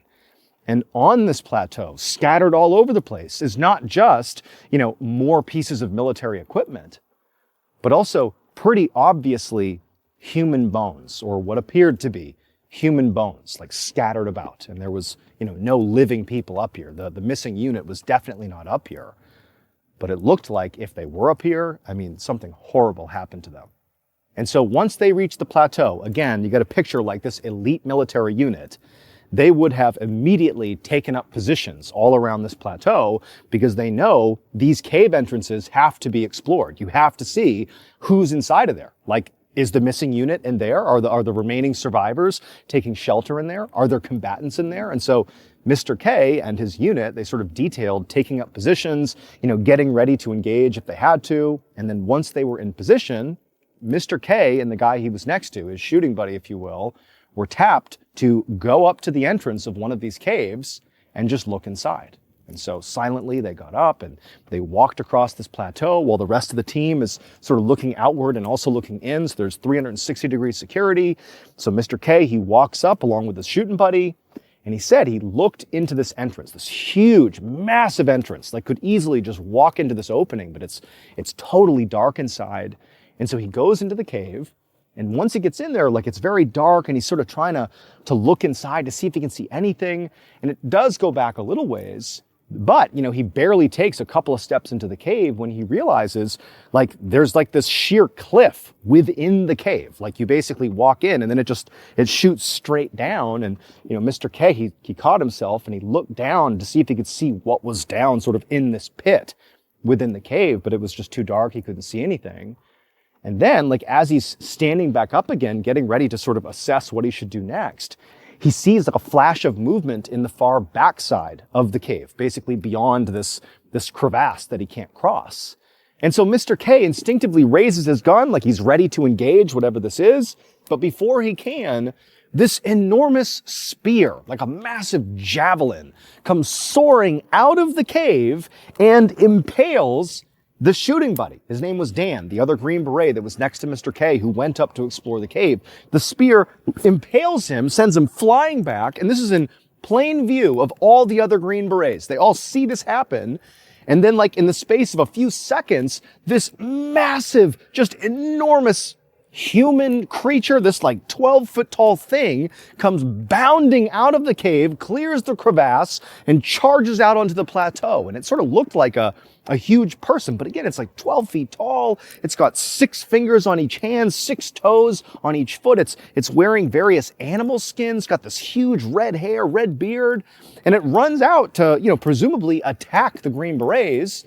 But immediately they just start shooting it, and in like seconds, this massive creature falls to the ground, dead.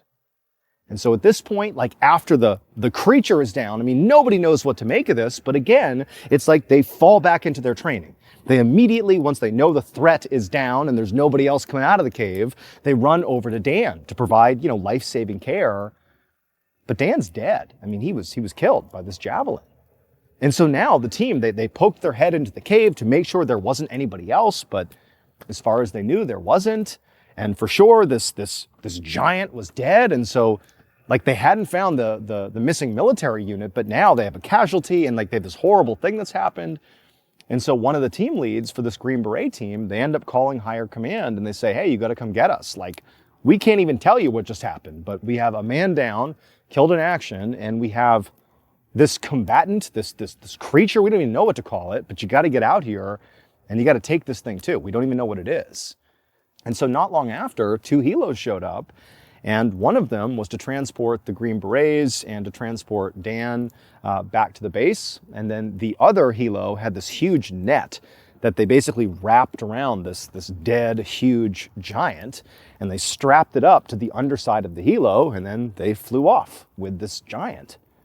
And, Mr. K and his unit, they expected to be brought back to base and to basically debrief the mission, which, in layman's terms means you basically talk through what actually happened and you sort of put it down in your after action report, like what happened, what mistakes were made, what did we do, like you basically put it on the record, like what happened. And you do it typically like right afterwards. Even if you've had like a casualty, you immediately document what's happened.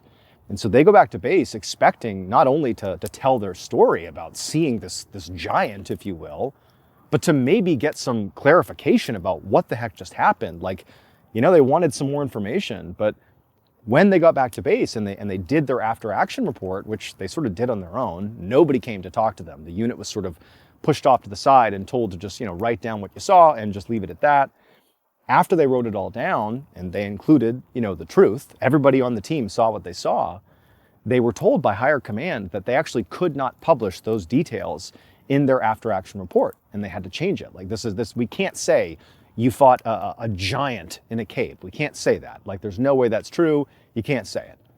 And so Mr. K and his team, like, despite knowing it wasn't true, they went and they changed the report, and they just said they came in contact with the enemy, and the enemy, through small arms fire, killed Dan. And then after they submitted this, erroneous report, they were then told to sign all these non-disclosure agreements to basically say they would not talk about what they actually saw in that cave. And after that, Dan and the rest of his unit, they were basically told, you can't talk about this. This is too sensitive. And they even went looking for more information about it. And they found that all of the reporting in Afghanistan around that time about that operation had been heavily redacted.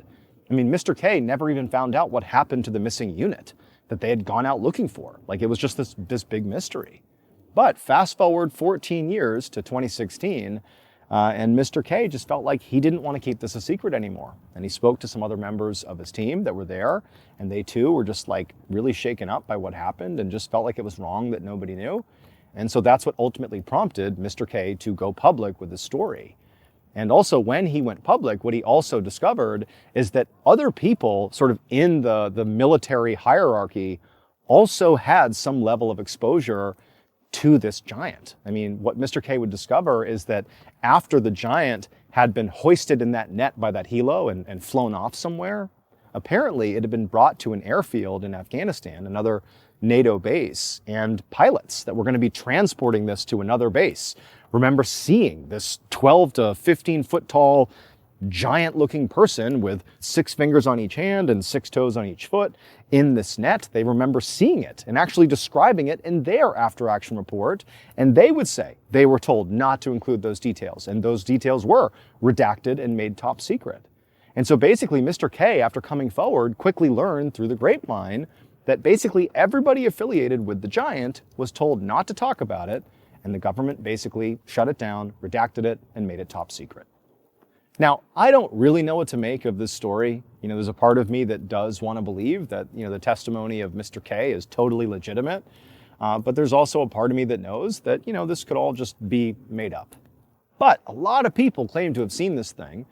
And I remember so distinctly, my own interpreter back in 2013 being so convinced that there was something in the caves in Kandahar and he really wanted to know more about it. It's like, there's some level of truth to this. I was, in Afghanistan and I was in the mountains of Afghanistan, not Kandahar. I was in Logar. But we used to walk by and look up and see these cave entrances. And I got to tell you, it's unsettling. Who knows what's inside of those things? It doesn't seem entirely impossible that a giant could be in there, Like this is a landscape that's just, it's different. It's like a different planet out there. But, really what you're left with here is you have an entire infantry unit that's still unaccounted for, at least publicly, and you have an Army Green Beret in Dan who was killed in front of his team, and they want answers. And, it's like what you see is the government apparently went to great lengths to cover up what happened, or to at least disguise the truth. Whether or not they're covering something up remains to be seen, but I think there's more to this story that we simply don't know. But I'd love to hear what you think in the comments, so why don't you let me know in the comments and I'll get back to as many people as I can. Tonight, I'm going to tell you a very famous story from Thailand. This story was recommended to me by a fan, actually, and I had never heard of it before, but the second I started looking into this, I knew that I had to tell this one, and not just tell it, I had to tell it sitting in front of a campfire. And you'll see why. This is like classic, scary campfire storytelling. But before we get into tonight's story, if you're a fan of the strange, dark, and mysterious delivered in story format, then you've come to the right campfire, because that's all we do, and we upload 2, 3, even 4 times a week. So if that's of interest to you, the next time that you and the follow button are around a campfire together, offer them some nice hot coffee. But don't tell them you've put hot sauce in it. Also, please subscribe to our channel and turn on all notifications so you don't miss any of our weekly uploads. Okay, let's get into tonight's story.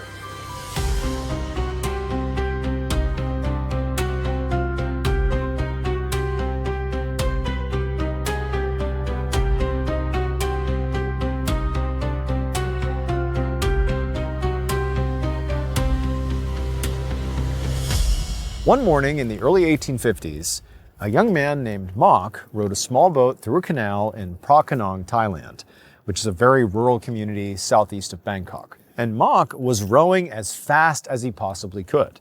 because where he was going was home and he could not wait to get there. So Mock had been away for almost an entire year by this point. And that was because around a year ago, he'd been drafted into the Thai military and forced to go fight in a war against the neighboring country of Burma. And for Mock, getting drafted had really come at like the absolute worst possible time. Because at the time, his wife, Mae Ngoc, had been just a couple of months pregnant with their first child. And so he had had to just, basically leave her behind to give birth on her own, which was obviously really difficult for her and for him. Like, he wanted to be there for her and he couldn't. And also, this is 1850s in rural Thailand. So once he was gone, like, there were no phones or really any way to send letters back and forth. So really, ever since Mock had left, he'd had literally zero communication with his wife. So he has no idea how she's doing, how the baby's doing, nothing. And, he's off fighting in a war. And in fact, he actually got hurt while he was fighting and had to spend months in a military hospital recovering. But his wife had no idea. So Mock rode even faster, and finally, he saw his home in the distance. It was a wooden house that stood on tall stilts right on the edge of the canal with a large balcony that overlooked the water. And it was surrounded by lime trees and thick forest. And it was at least a mile away from the nearest neighbors. So it's a pretty secluded place, but it was a place he desperately missed. As Mock neared the small dock in front of his house, he began excitedly calling out for his wife. And as he did, he began tying up the boat, expecting at any moment to see his wife come running outside with the baby. But his wife didn't. She didn't call back. She didn't come out. It was just quiet. And for a moment, Mock had this horrible thought that maybe something had happened to her while he was gone. Like, how would he know? But then he heard the door open, and out came his wife with a big grin on her face, and she was clutching their baby against her chest. She began calling out to him, and Mock saw there were tears of joy streaming down her face, and he leapt out of the boat and he ran to her. A few days later, Mock woke up inside of his home, and he rolled over in bed and saw his wife still asleep, and he also saw their baby sleeping in a small hammock right beside the bed. And as Mock looked at his little family, he felt almost deliriously happy. I mean, ever since he had gotten home, it was like Mock had entered this just perfect life, like just utter domestic bliss. His baby would turn out to be a boy, which he was really excited about because he had sort of secretly wanted a son. And, over the last couple of days, he had had a chance to basically tell his wife all of his crazy war stories. And she had listened really intently, and she also had gone out of her way to cook him all his favorite meals. And so he was just so grateful to be back here that he literally had not left their home at all since he got back. He just stayed home and just enjoyed this unbelievable homecoming.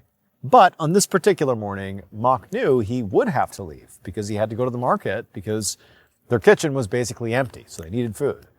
And so Mock, he climbed out of bed, and as quietly as he could, he got dressed, trying hard not to wake up the baby or his wife.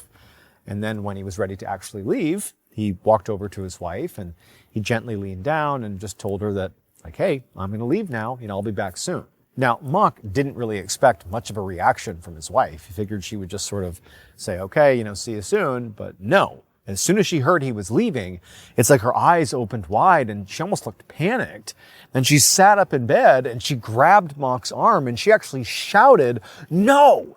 And in fact, she said it so loudly that she woke up their baby. And so the baby's crying, and Mock, at first, he just stared at his wife in total confusion. Like, what is she doing here? And then he said, what's going on? Why do you care so much if I leave? Like, what's wrong? And Mae Ngoc, his wife, still clutching his arm, she just kept shaking her head saying, no, you can't leave. And then she looked away like she was like trying to find the words or something. And then finally she looked back at him, and it was clear she had sort of calmed down a little bit. And she said to him that, you've been gone for so long, she just didn't want him to leave again. She said what she wanted him to do was just stay home right here. Like, don't leave her, don't leave their son, please. Like, something bad's going to happen if you leave. You've got to stay here. And when Mock heard this, it was actually kind of touching. The idea that his wife was, so protective of him that she didn't want him to leave. He liked that. But, he smiled and he told her, like, yeah, but somebody has to go get food here. So I'm going to go. I'm going to get us food. I'll be back, in a few minutes. This is not a big deal. And then he gave his wife a hug and a kiss, and she's looking at him like, don't you do this. But he said, look, I'll be back as soon as possible. And then he turned and he left. A little while later, and Mock had arrived at the fruit stand in the market. The market was in the village center, which was a few miles from his house, but he had walked here as quickly as he could because, he had promised his wife he'd be back as quickly as he could. And when Mock went to the man who owned the fruit stand to purchase, the items that he had picked out, the owner of the fruit stand looked at Mock and seemed genuinely surprised to see him. And then he gave Mock an almost sympathetic look and then asked him, like, how are you doing? Now, Mock and the fruit stand owner were not friends, but this village was so small that everybody who lived there knew everybody else. And so, an interaction like this was not unusual. Not to mention the fact that basically everybody knew Mock had gone to war, but they didn't know he had just gotten back. And so Mock assumed that what he was asking about was basically like, hey, I can see you're back from the war. How are you doing? Mock told the owner that, the war had been terrible, but, now he was finally home. He was back with his wife and his son. He's so happy to have a son. And so really, despite the war, he'd never been better. His life was perfect right now. But the owner of the fruit stand, when he heard this, he actually looked back at Mock with a pretty confused look on his face and was like, your wife is home? And Mock was like, yeah, of course. Where else would she be? The fruit stand owner was confused for a second and then just sort of shook his head and said, I thought I had heard something different, so I was just confused. And then sort of awkwardly, the fruit stand owner changed the subject and just said, okay, what do you want to buy? Later that morning, Mock returned to his home, now carrying several bags of food.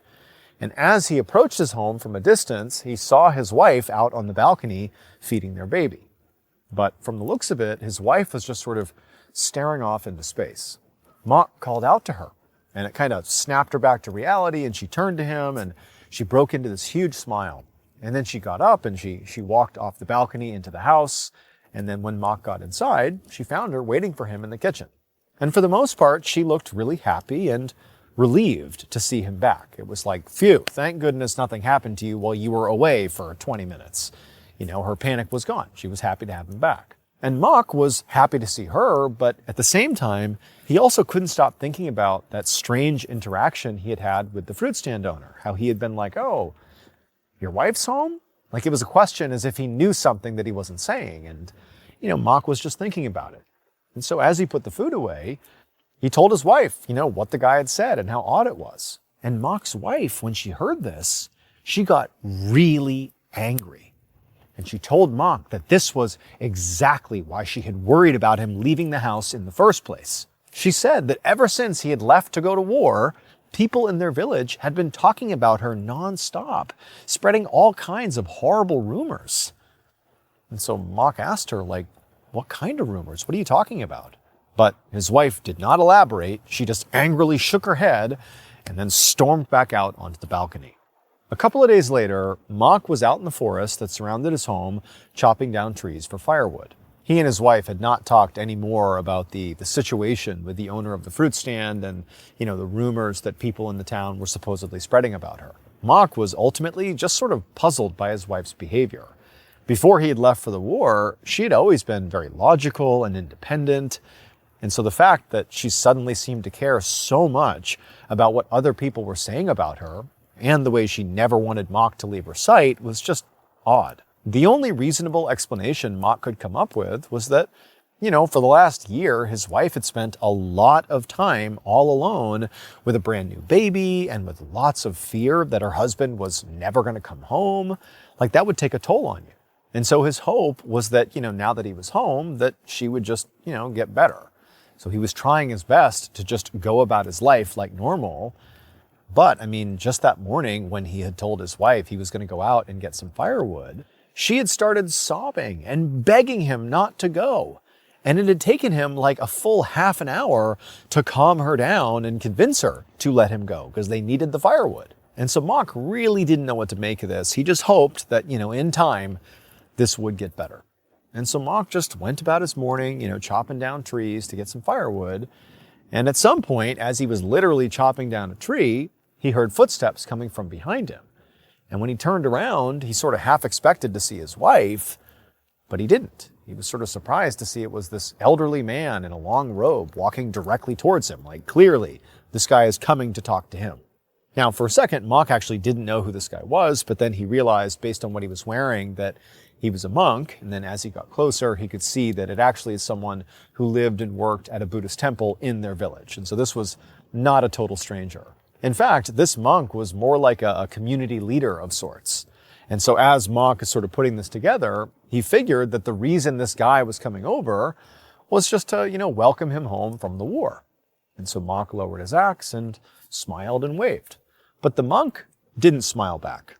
Instead, he walked right up next to Mock, really close to him, and he looked around the forest in sort of a paranoid way, and then in almost a whisper, he asked Mock if he was alone.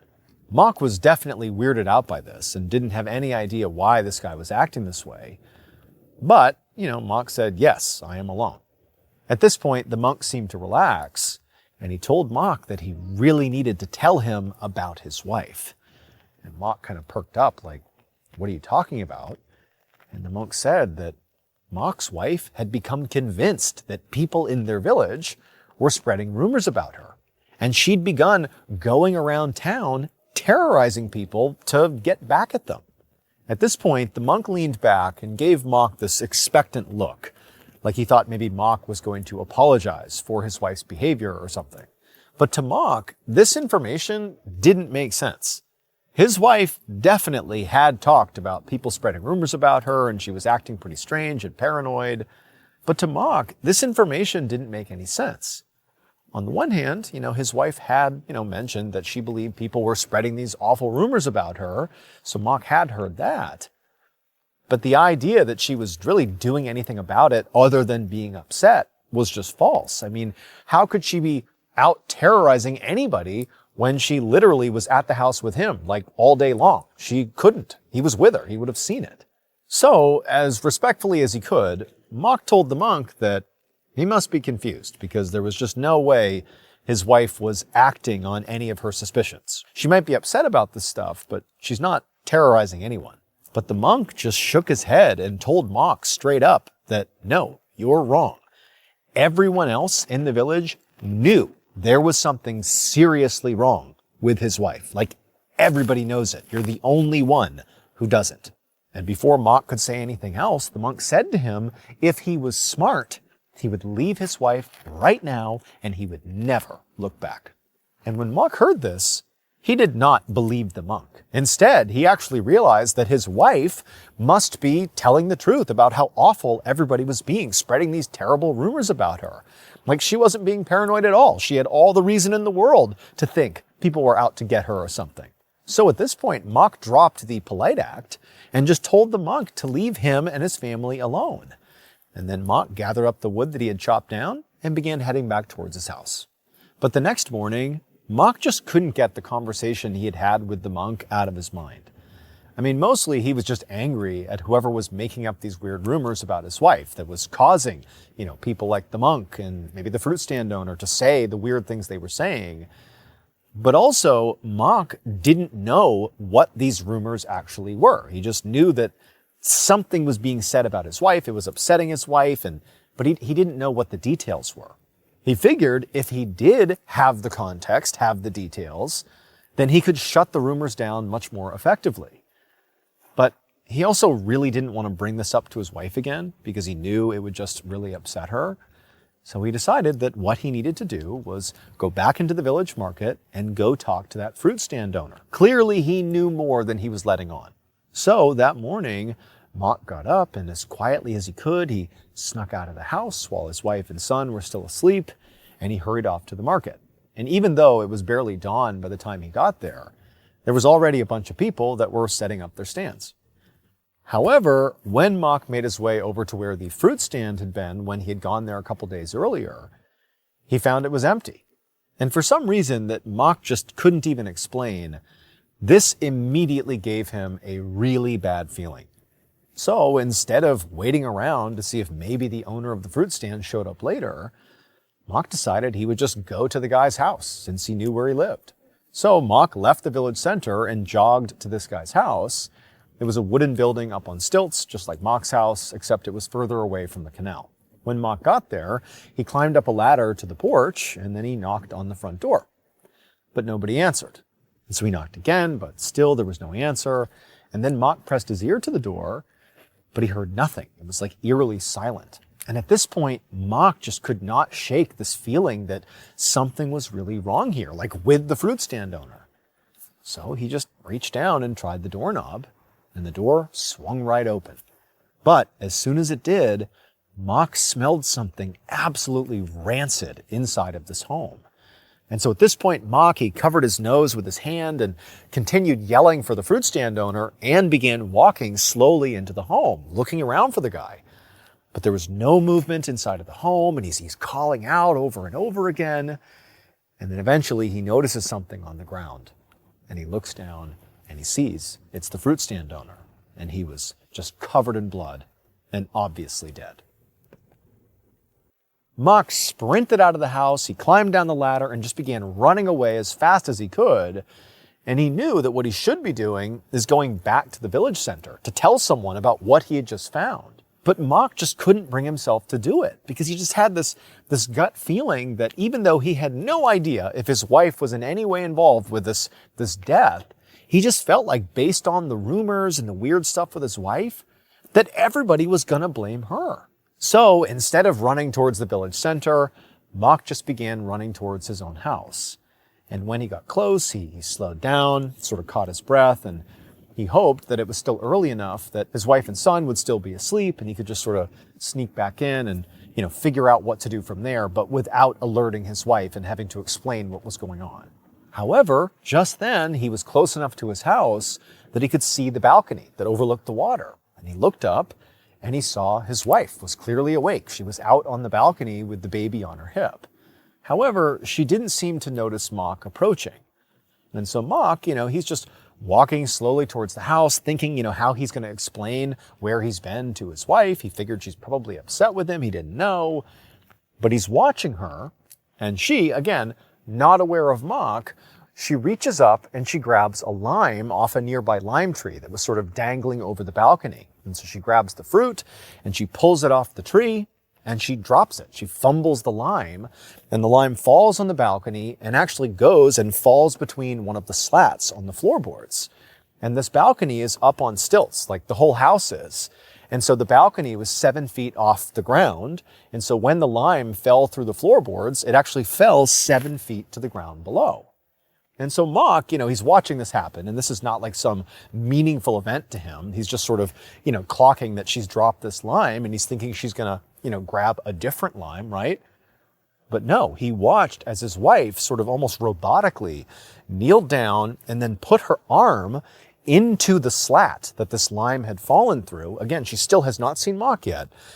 And he watched as her arm began to stretch away from her body, and down her arm went. It stretched nearly 7 feet until her hand grabbed the lime on the ground. And then her arm was making these horrible crackling sounds as it retracted back up through the floorboards. And then she had her lime. And it was at that point that she turned and looked at Mock. Mock, at this point, was horrified, and he just turned and ran. And this time, he went directly to the center of the village, to the Buddhist temple, where that monk had come from, the one that had basically tried to warn him about his wife. And so Mock, he begins pounding on the door of this temple, begging the monks to let him inside and to hide him from his wife. And eventually the doors open, the monks immediately let him inside, and they do hide him.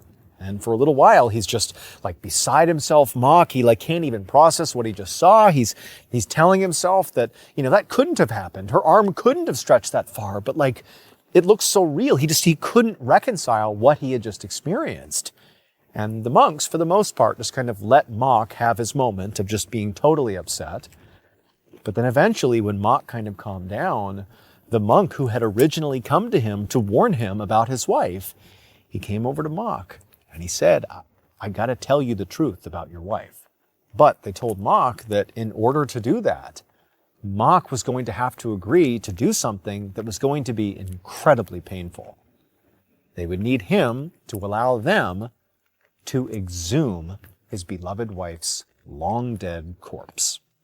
It would turn out that what everyone in the village knew, but Mock did not know, was that his wife and son had both died during childbirth while he was away in the war. His wife's body had literally been in the ground for months, but apparently her ghost was still around and very attached to Mock and would not let anybody get between them.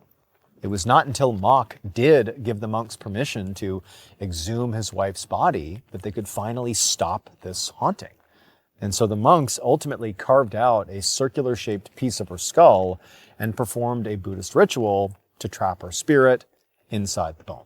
Today, in Prakanong, the village where Mock and his wife and his son had lived, is now home to a permanent shrine to May Nok.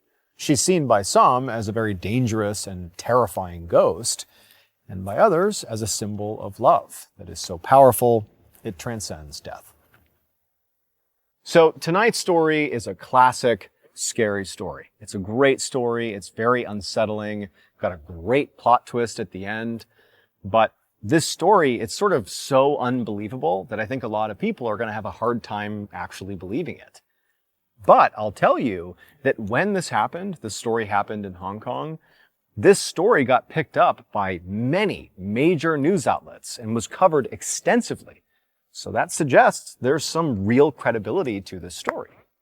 But ultimately, it's up to you to decide what you actually believe. But before we get into tonight's story, if you're a fan of the strange, dark, and mysterious delivered in story format, then you've come to the right campfire, because that's all we do, and we upload 2, 3, even 4 times a week.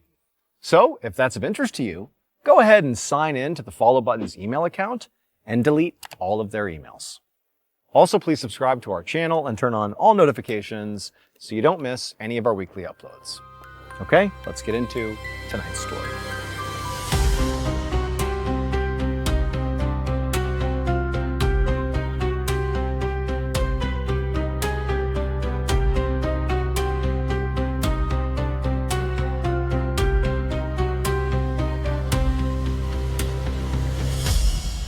One evening in December of 1989, a young waiter named Zhao was bussing a table at the restaurant he worked at in Hong Kong when he heard the restaurant's phone ring. And the sound really stressed Zhao out, because the restaurant was really busy that night, and it was only Zhao and one other waiter working along with the manager who was in back. And so Zhao, he's bussing this table, he began looking around for the other waiter to see if maybe they heard the phone and they could go take the call, but he saw the other waiter, and she was busy actually taking another table's order, and the manager was, somewhere in back and would not normally take the call anyway. And so Zhao, he sighed and, stopped bussing the table and went over and he picked up the phone. And right away, he can barely hear the person who's talking. It's a voice of what sounds like a very frail older woman, and she's practically whispering into the phone. And so Zhao had to block his other ear because it's so loud in the restaurant, and he's straining to listen, and he's asking this person to speak up. But finally, he can hear, what this woman is calling for.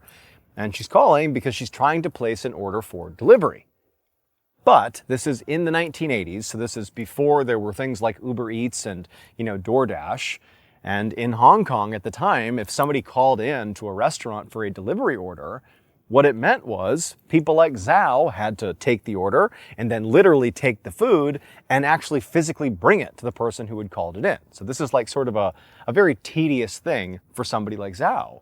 And so as soon as Zhao could tell that the reason this woman had called was for a delivery order, he's like, oh my goodness, could it get any worse? I have so much to do here, it's so crazy, and now I have to literally run this woman's order to her and then come back and continue my work. Man, what bad luck. But it wasn't like Zhao could do anything else. He couldn't tell the woman no. So, as best as he could, he listened and he told the woman to repeat her order, let me write down what you want. And so eventually he heard that what she wanted was stir-fried rice noodles with an extra egg, an order of beef chow fun, and a couple servings of fried rice. And then after he took down her order, he told her that he'd be there in about half an hour. And then he hung up. About 15 minutes later, the bell rang in the kitchen, and so Zhao walked over and he saw that the food was ready, the takeout food. And so he grabbed the bag, he grabbed the receipt that showed the address of this woman's apartment, and he stapled it to the bag. And then he found the other waiter who was working that night, and he told her to please look over his tables while he was gone. He'd be right back. And then, with the food in hand, he left the restaurant and began running across the city to get to this apartment. And so he gets outside and he looks at the address and he starts running in the direction of this apartment. And, after several minutes, he gets to the apartment complex. He makes his way up and he finds the door of this woman's apartment. And he knocks on the door and he just waits. And nobody answers the door. And so, he's looking at the time. He knows he needs to get back to the restaurant as soon as possible. He has people that are waiting for him. And so he knocks a bit louder this time and sort of calls out like, "Hey, delivery." No answer. It's still just quiet inside this apartment. And so he looks at the receipt on the bag that, again, shows the address of this woman's apartment to make sure he's at the right one. And he's like, "Yep, I'm definitely at the right apartment." And so after a few more moments of silence, Zhao, he just gives up trying to be polite here. He really needs to get back to the restaurant. And so he just starts wailing on this door, yelling like, "Hey, delivery, like get out here and get your food." And now this time, he hears some movement inside of the apartment, and so he stops banging on the door. He hears, the locks being unlocked, and then the door, it opens inwardly, but only a tiny bit, like a crack. And it's dark inside the apartment, and it's bright in the hallway. And so from his perspective, Zhao's looking into this crack, and he can't see anything. But eventually, out of this darkness of this little crack, a little hand shows up, and in this hand is money. And through the crack, the hand reaches with the money. And so Zhao, he reaches out, he takes the money, and then a voice comes through the inside of this apartment. And it's that same very quiet, frail voice of the woman who had called and placed the order. And she just said for Zhao to leave the food right there. Just drop it, take the money, and go. And so Zhao, he's thinking how bizarre this is. Like, why is this woman acting the way she's acting? Like, why can't you just open the door all the way and literally take your food inside? Like, you asked me to come here with your food. You basically invited a stranger to your apartment. Like, why would you now be so cagey? It was odd. But at the same time, Zhao didn't really care. She had given him the money, which covered the order. And at this point, he could just leave the food and go back to the restaurant. And so that's what he did. Dropped the food, left the apartment complex, ran back to the restaurant, and continued his night, and basically forgot about this woman. So later that night, after the restaurant had closed, Zhao and the other waitress were cleaning up and getting ready to leave when the manager came out of the back office looking really upset about something. And he sort of strolled over to Zhao and the other waiter, and they both stopped instinctively when they saw the look on his face, and they're sort of looking at him, and he comes in, and sort of out of nowhere, he's like, "I know one of you two has been stealing from this restaurant. I know it." And immediately Zhao, he looks over at the other waiter and she looks back at him and they're like, "What?" Like Zhao knew he did not steal any money. There was no way he was talking about him. And from the looks of it, the other waiter, she definitely did not seem like she, had just been caught stealing. And so the two of them kind of looked back at the manager and they're like, "What are you talking about? Like, we didn't steal from you. Like, what do you mean? Like, what are you talking about?" But the manager was like, "I know one of you did it. I don't know who, but one of you did it, and I'm telling you right now, if it ever happens again, you're fired." And then the manager just turned around and he walked back into his office. And so Zhao and the other waiter are just left standing there like, what just happened? But at the same time, like Zhao anyways, he knew he didn't take any money. And he's just like, "You know what? I just want to go home. Like, this has been a long day. I want this to be over." And it seemed very much like the other waiter felt the same way. And so the two of them just kind of shrugged and they were like, "I don't know what he's on about, but I didn't do anything." And they finished cleaning up, and then before long, they had left for the night. The next day, Zhao was back at work, and once again, it was extremely busy, and once again, they were understaffed. It was just Zhao and another waiter, a different waiter than the day before, but still, it's just the two of them and the manager who was in the back office. And so it's just another very stressful day. And all day, Zhao, he's thinking about the fact that the manager had effectively accused him of stealing the night before, and that really hadn't been resolved, just from the perspective of the manager hasn't talked about it again. So it's like the elephant in the room. But, at this point, Zhao was just doing his job because, he didn't steal anything. He knew he didn't steal anything. And so he figured it was just a misunderstanding. If it gets brought up again, there's definitely an explanation here. And so all day and into the evening, Zhao's just working like mad. So is the other waiter. And then at some point in the evening, the phone in the restaurant rings. This is in the middle of, the busiest time of the night. And once again, Zhao, like he's hearing the phone ringing and he's hoping the other waiter is available to take the call because the last thing he wants to do is do another delivery order. But just like the night before, his coworker was busy taking orders from other people. And so it fell on Zhao to take the call. And so Zhao, he trudged his way through the very busy and very loud restaurant to the phone. He answered it, and immediately he recognized the voice. It was the same woman who had called the night before, the woman he could barely hear. She was talking so quietly. And so again, he had to block his ear to hear what she wanted. And again, she was placing an order for delivery. So again, Zhao would have to be the one to literally go run to her apartment and drop off her food and then hustle back and finish his shift. And so feeling sort of annoyed and a little frustrated because he can barely hear this woman, he's like, hey, can you please repeat your order? Like, I need to write down your order. And so feeling annoyed, Zhao, he took down her order, which was the same as the night before: stir-fried rice noodles with an extra egg, an order of beef chow fun, and a couple servings of fried rice. And then after writing it down, he told her he would see her in about 30 minutes. And then he hung up. And then 15 minutes later, the kitchen bell dings. Zhao walks over, he grabs the bag of food, he attaches the receipt, out he goes, and he runs across the city over to this woman's apartment, and up he goes. He gets to her door, which he knows is the right one because he had been here the day before, and he pounds on the door right out the gate because apparently this woman takes forever to come to the door, and so he's pounding on the door saying, hey, I'm here, delivery, delivery. And eventually, he hears the sound of movement inside the apartment, the sound of locks turning, and then the door opens just a crack, and then out comes a little hand with some money. Zhao, he takes the money just like the day before. He hears the sound of this woman saying to just leave the food outside in the hall. He does just that. He places it down, the door shuts, and Zhao turns, and he leaves, and he goes back to work. Later that night, after the restaurant had closed, Zhao and his other coworker were cleaning up, happy that the day was finally done. And as they're doing that, again, at least from Zhao's perspective, this is the second time this has happened, the manager comes storming out of the back office looking really upset. Now again, the other coworker was not here the night before, but the other coworker could see, clearly there's an issue, and Zhao had stopped as well, waiting to hear what the manager had to say. And the manager comes over, but instead of addressing both of them, the manager looks right at Zhao, and he just says, I know it was you. You are the only one who was here yesterday and today, and I'm telling you there is money missing from the register. It's you. You're the one stealing it. Now, Zhao, he knows he didn't take any money from the register. This didn't happen. There is no way that this is true. It can't be true. And so Zhao, he needs this job, and so he can't just, fight with his manager. But he said, that's not possible. I don't know what you're talking about. Can you please explain what you mean? I don't know how this could have happened, but I'm telling you it was not me. Now, the manager, he's sort of staring at Zhao, trying to size him up to see if maybe he's lying or not, and he can't quite tell, and he says to Zhao, well, you know what? The reason I know that somebody is doing this, that this is not some mistake, is because the money from the register is not just missing. It's that the money has been replaced with counterfeit money. Someone is taking money, you, Zhao, and putting counterfeit money back to sort of make it seem like no money is missing. But I know it's counterfeit money.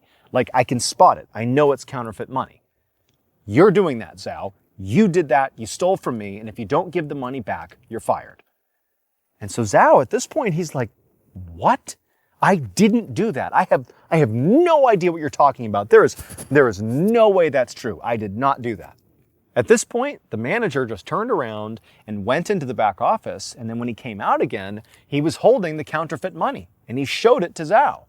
And right away, Zhao could tell, yeah, that's blatantly counterfeit money. It would never pass as real money. He knew right away what it was. So this was not just typical fake money. It was something known as ghost money.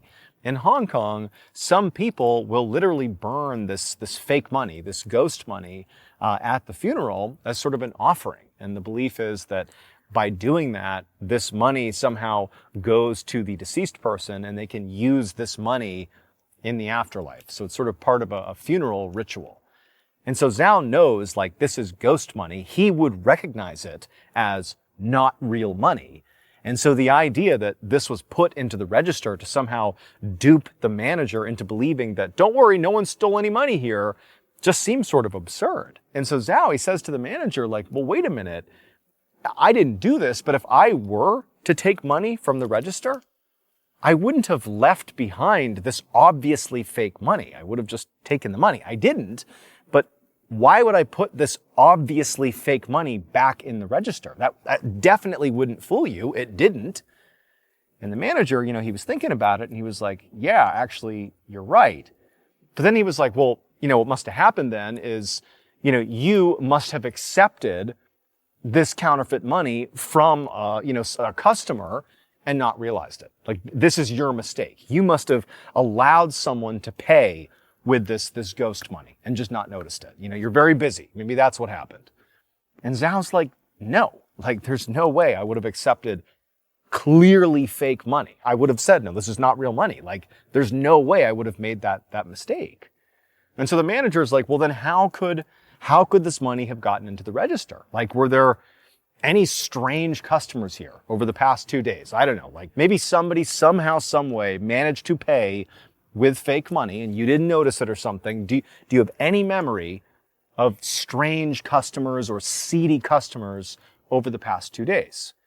Now, Zhao, he wasn't immediately thinking, oh, I wonder, what criminals I ran into in the last couple of days that maybe paid with counterfeit money. Because, in his mind, there was no one like that. Over the past 2 days, it was just normal people, except he did just immediately think about that woman who had called on both nights and had the same delivery order that he had taken to her apartment. And he thought how weird it was that she had only opened the door a crack and handed out a little bit of money and told him to leave the food on the ground. And for just whatever reason, even though in some ways he knew, there's no way that woman has anything to do with this counterfeit money, he just found himself telling the manager, he's like, well, actually, there was this one woman, I delivered food to her the past couple of nights, and he sort of described the whole thing and just kind of how weird it was that she would have him leave the food in the hall and you could barely hear her, and he sort of was confused about the whole thing. And so, this didn't explain the counterfeit money at all, but it was the only weird thing that Zhao could think of.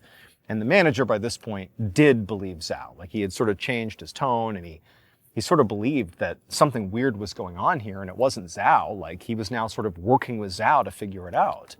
And so the manager was just like, okay, well,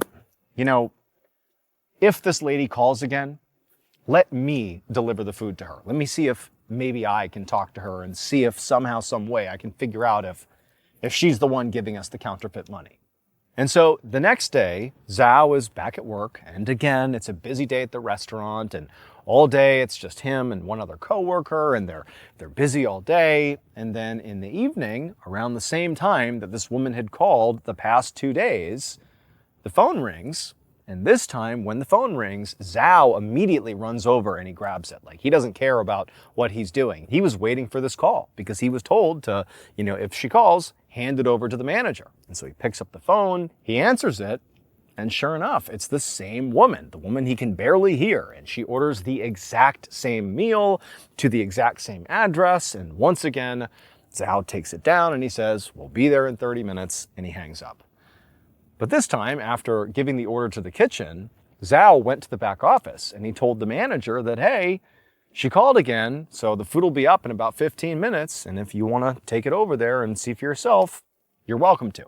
And the manager was like, great, I got it. I'll take it. And so sure enough, about 15 minutes later, the bell rings in the kitchen.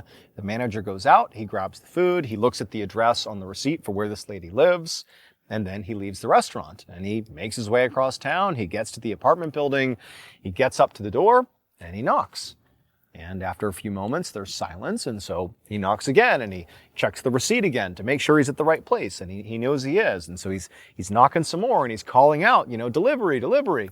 And eventually he hears movement inside of the apartment and he hears the sound of locks turning. And then just the way Zhao described, the door opened just a crack. And then a little hand came through that crack holding out some money.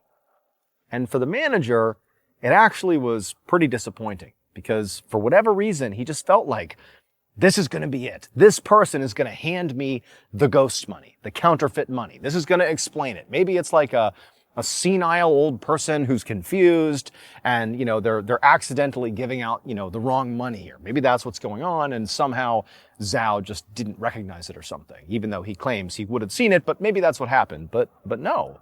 The money that was coming through the door was definitely real money. And so the manager, he just took the money, and the woman told him to just, leave the food in the hallway, which he did. And then the door shut, and the manager put the money into his pocket. He left the apartment complex, and he walked back to the restaurant. And so later that night, after the restaurant closed, Zhao and his coworker were cleaning the restaurant, and the manager was in the back office counting the money from the register. And as he's counting it, he realizes he's short. Except this time, there was no counterfeit money in the till. It was just short. And he's thinking, like, what's going on? He kept checking the receipts. He was looking for maybe money that had been misplaced. But then he remembered that the exact amount that he was short was the money that he himself had collected from the woman at the apartment from the delivery order. And so he reached into his pocket where he'd put the cash and just forgotten, and he pulled it out, and he was about to just, drop it into the till when he gasped, because the money that he had just pulled out of his pocket was ghost money. Like the money that he knew when it had come through the door from this woman, it had been real money. That money that he looked at, confirmed was real, put in his pocket. Now he's looking at it again, and it's ghost money. Like, how can this be? But right at that moment, that's when he realized what must be happening. They were dealing with a professional counterfeiter. She must be using money that has the appearance of real money when it's given to the other party, but then maybe there's paint or something on it that sort of wears off, and it eventually reveals that it's fake money. But by that point, the transaction's already happened and the con is done. And so he's thinking, that's what's going on. That explains the whole thing. That's why Zhao didn't realize it when he was taking this money. It looked real, and it wasn't until later when, whatever they did to the money wore off that it became clear it was ghost money. So at this point, the manager picked up the phone and he called the police. Later that same night, 2 police officers arrived at the apartment complex where this woman who kept ordering delivery food lived. And they made their way up to her apartment, and they knocked on her door, and they called out that it was the police, and they were here to talk to her. But nobody answered the door. And so after a few moments, the police knocked again, much louder this time, but still, there was no answer. Nobody came to the door. And it was around this time that the officers noticed there was this horrible smell coming very clearly from this apartment. At first, when they had walked into the hallway, they had sort of smelled it, but they had chalked it up to maybe being just the way the whole building smelled. But no, as they were standing here, it seemed pretty clear that this awful, rotten food smell was coming out of this apartment. And considering the fact that they were here for a potential, counterfeiting ring inside of this apartment, and just the weirdness of the smell and the silence as they're pounding on the door, the officers decided, we got to go in there. We got to see what's going on. And so they kicked the door down. And as soon as they did, they were hit with an even more powerful, horrible smell, like rotting food smell. And they covered their noses, and they went into this apartment. They start calling out, police, police. And it's dark inside the apartments. They can't really see anything. They try the lights, but the lights don't turn on. And they're looking around, and there's a little bit of light coming in through the windows. They can kind of see that it's a small apartment. There's a kitchen, there's a living room, and what appears to be a bedroom over here. And they cut through the kitchen, and they're sort of calling out. They don't see anybody in the apartment. There's no movement whatsoever. And they eventually make their way around to the living room. And by this point, they basically searched the apartment, and there's nobody here. There's no counterfeiting equipment or any sort of criminal operation happening in here. But they eventually get to the living room where the most light was coming in from the outside. And when they looked for the first time really closely at the living room, they realized there was this horrible scene inside of this apartment. There were 4 very decomposed dead bodies sort of lying around the living room. They were draped on the furniture and on the ground, and sort of strewn about the dead bodies were all these wrappers and bags of takeout food, like trash from takeout food. And so the police, after seeing this awful scene, they backed out of the apartment, and a full-scale investigation was launched into what happened here. And ultimately, what they discovered was these 4 people had died because of an accidental carbon monoxide leak inside of this apartment. But the leak had occurred at least a week before their bodies were found. And so that in and of itself created a whole bunch of questions for the police and certainly for Zhao and his manager, because it's like, wait a minute, we've been delivering food to this apartment to somebody. Somebody keeps opening the door and handing us this money that is apparently counterfeit money, ghost money. Someone's been doing that. And clearly there are bags of takeout food that were literally the bags that they brought from the restaurant. It turned out it was the same stuff. Like, who's been in here? It doesn't make any sense. Like, there must be somebody else that was maybe in here with the dead bodies or something. However, there was one other truly confounding discovery that had been made already, that was made during the autopsies of these 4 people, that really added a pretty awful twist to the story that, to this day, like, nobody can understand. Nobody has a good explanation for this. And really, this is the reason this story went so viral at the time and was covered by so many news outlets.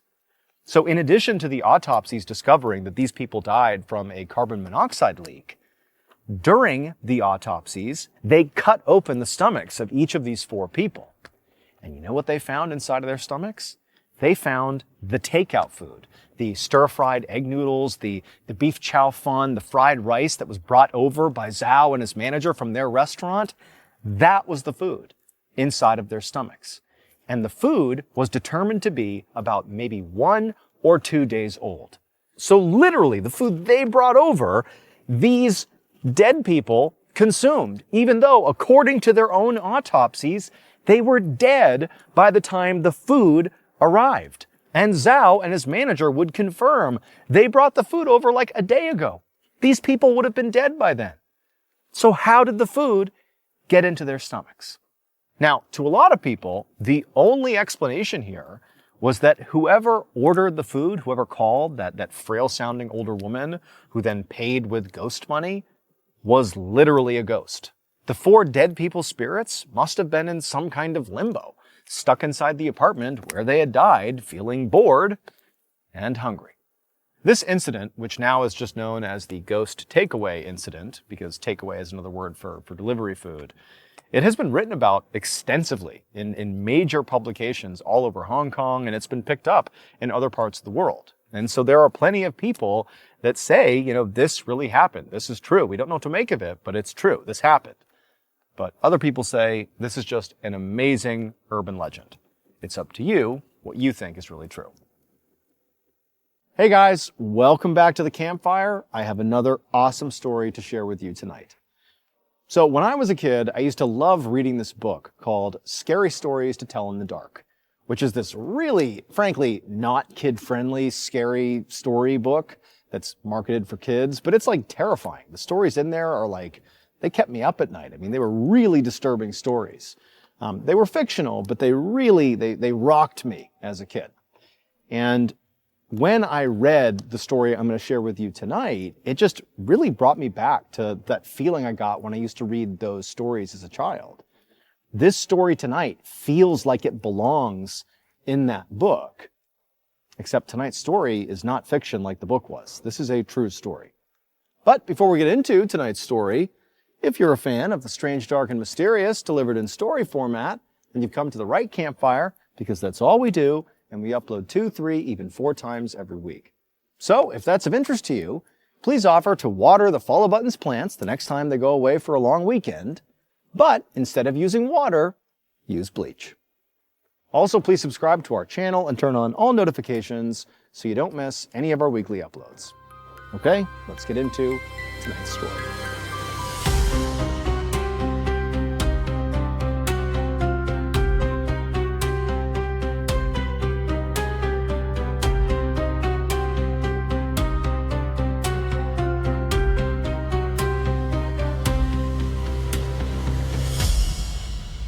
One summer night in the 1970s, a young woman named Hannah was sitting next to her husband at a blackjack table inside of the Genting Highlands Casino, which was this huge casino in central Malaysia. The room they were in was bright, it was loud, there was people everywhere, there's cigarette smoke hovering in the air, lots of drinking and chatting and laughing and gambling.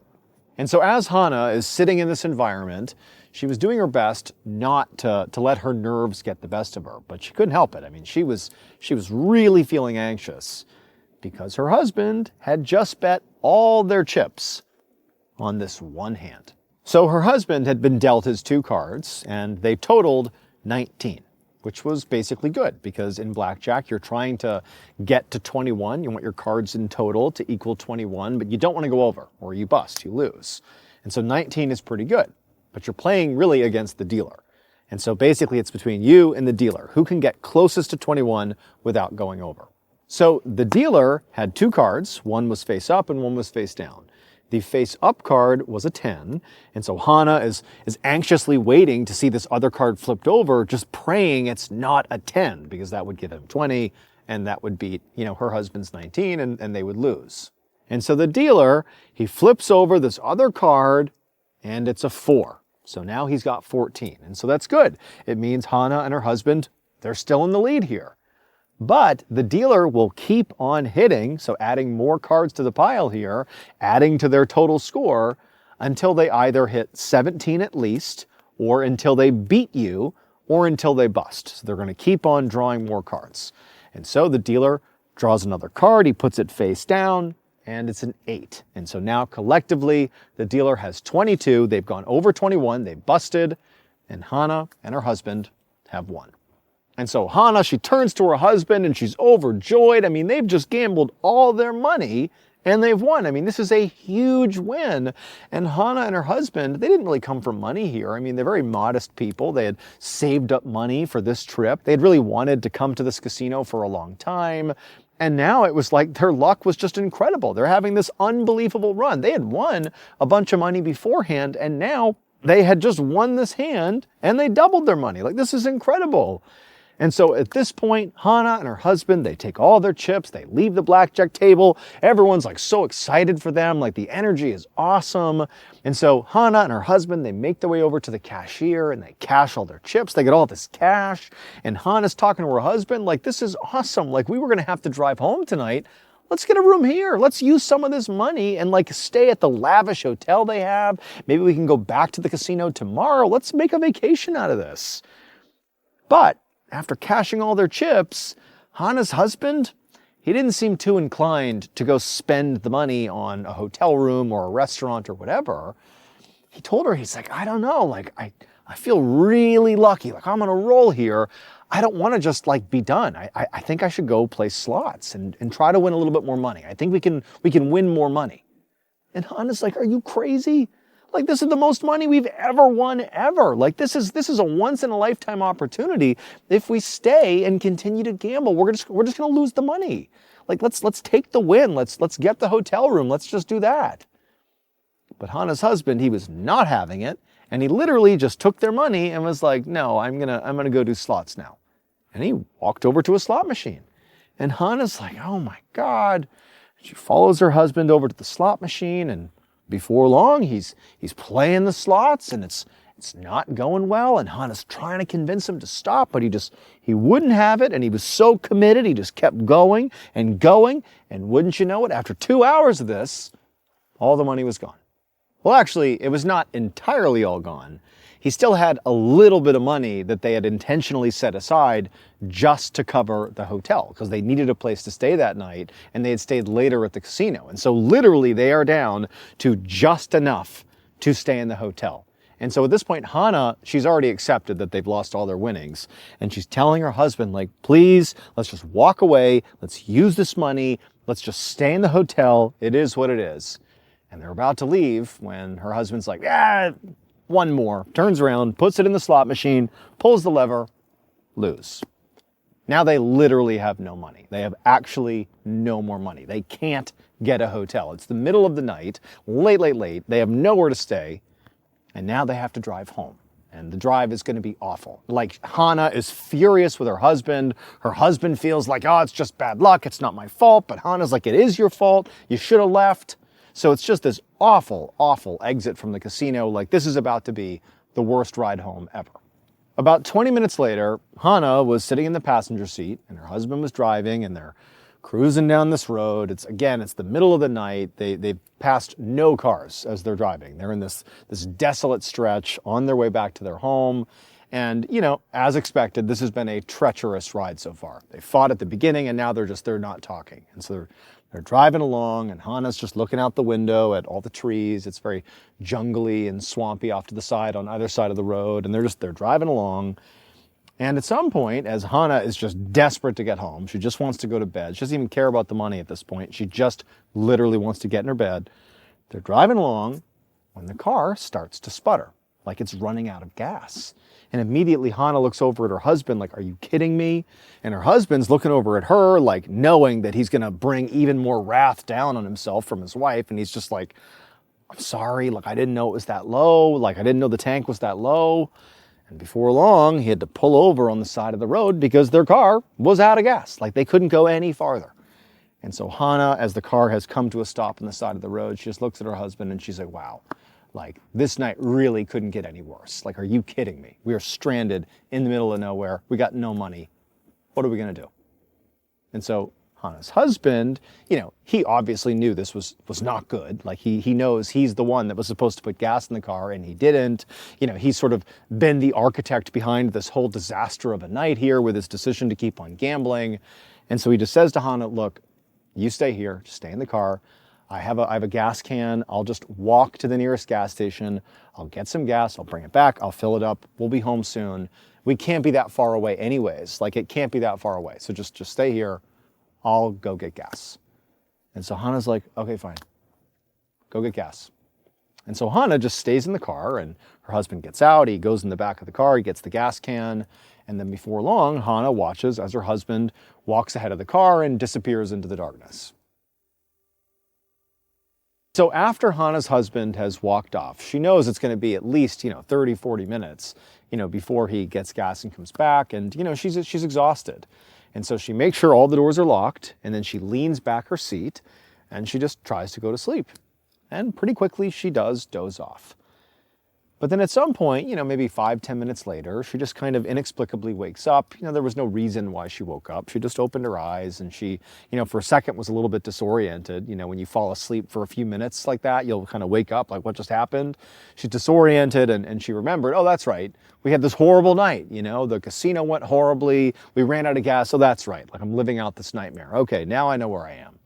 And so after getting her bearings, Hannah just rolled over in her seat and tried to go back to sleep. But this time, after closing her eyes, after just a few seconds, she heard this loud thumping noise on the roof of the car. And it was loud enough that she opened her eyes back up, and, there's no sunroof or anything, so she couldn't see what it was. And it was so dark outside, and there were no streetlights out there, that she couldn't just look out the window and see what it was. But she knew her husband could not possibly be back yet, and even if he was, why would he be banging on the roof? But then she remembered they had parked right next to this jungly, swampy area, just right off the side of the road. And, there were probably some low-hanging branches, and it was entirely possible that the wind had caused a branch to just bang against the roof of the car. And so that's what she assumed it was, and after realizing that, she just got comfortable again and closed her eyes. But then a few seconds later, she heard another thump on the roof of the car. And again, she instinctively looked out the window, and she's sort of like trying to figure out what it is, but she can't see anything. There's no sign of her husband walking up the road. There's nothing. And so again, she just tells herself, okay, again, it's just got to be this branch.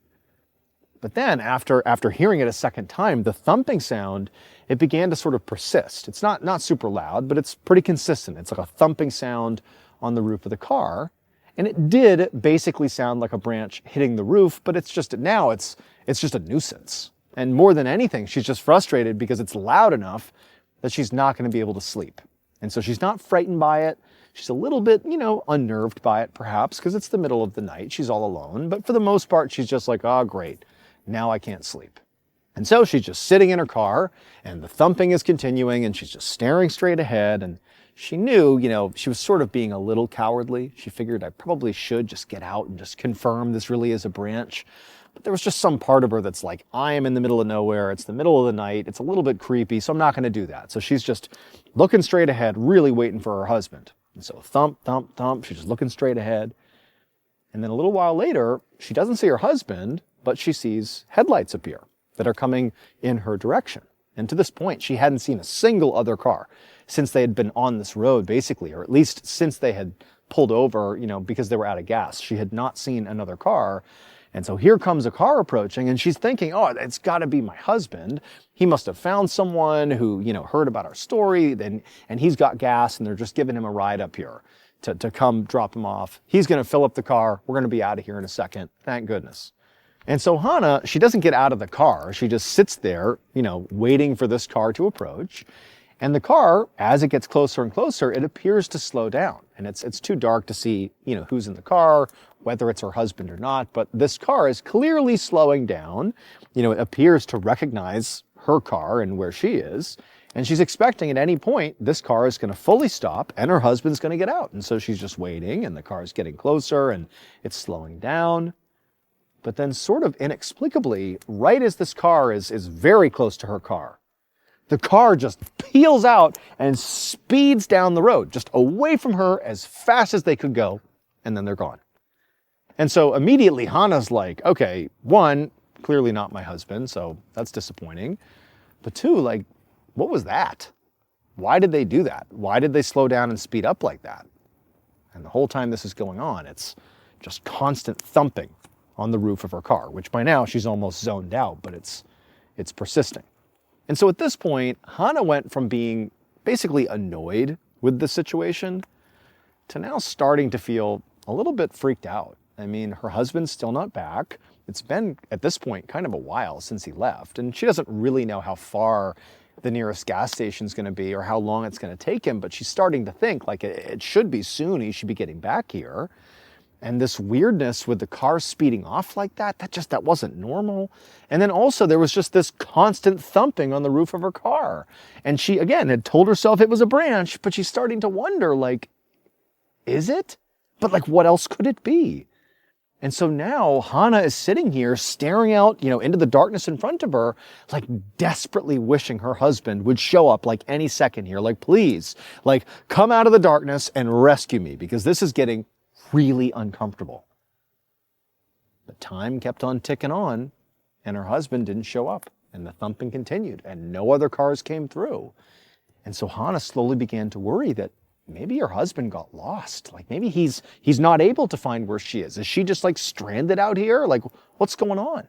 And so as Hannah is sort of beginning to spiral, like as her thoughts are beginning to spiral and she's getting more and more worried, she started to give half a thought to leaving the car and forget about what's happening with the roof. Like, I'm going to go find my husband. Like, she thought about going and looking for him, but then she thought, like, oh, what's going to happen is I'm going to get out, I'm going to go look for him, and we're going to, like, pass each other in the dark. He's not going to know I'm looking for him, I'm not going to find him, and now he's going to be back at the car and I'm missing. And so I'm just going to create more problems. And so she tells herself that really the only thing she can do that's responsible is just stay put. And so there she stays. And the thumping continues. And her husband continues not to show up. And like the time as it's going by, it's like agonizingly slow.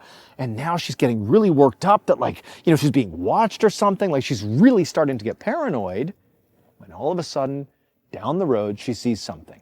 And it's really a huge relief when she sees it at first. She sees more headlights. And at first she's thinking, oh, thank goodness, this has got to be my husband. Like, this is a car coming up the road. He's going to be in there this time. He's going to get out of here. He's got the gas. We're going to get out of here.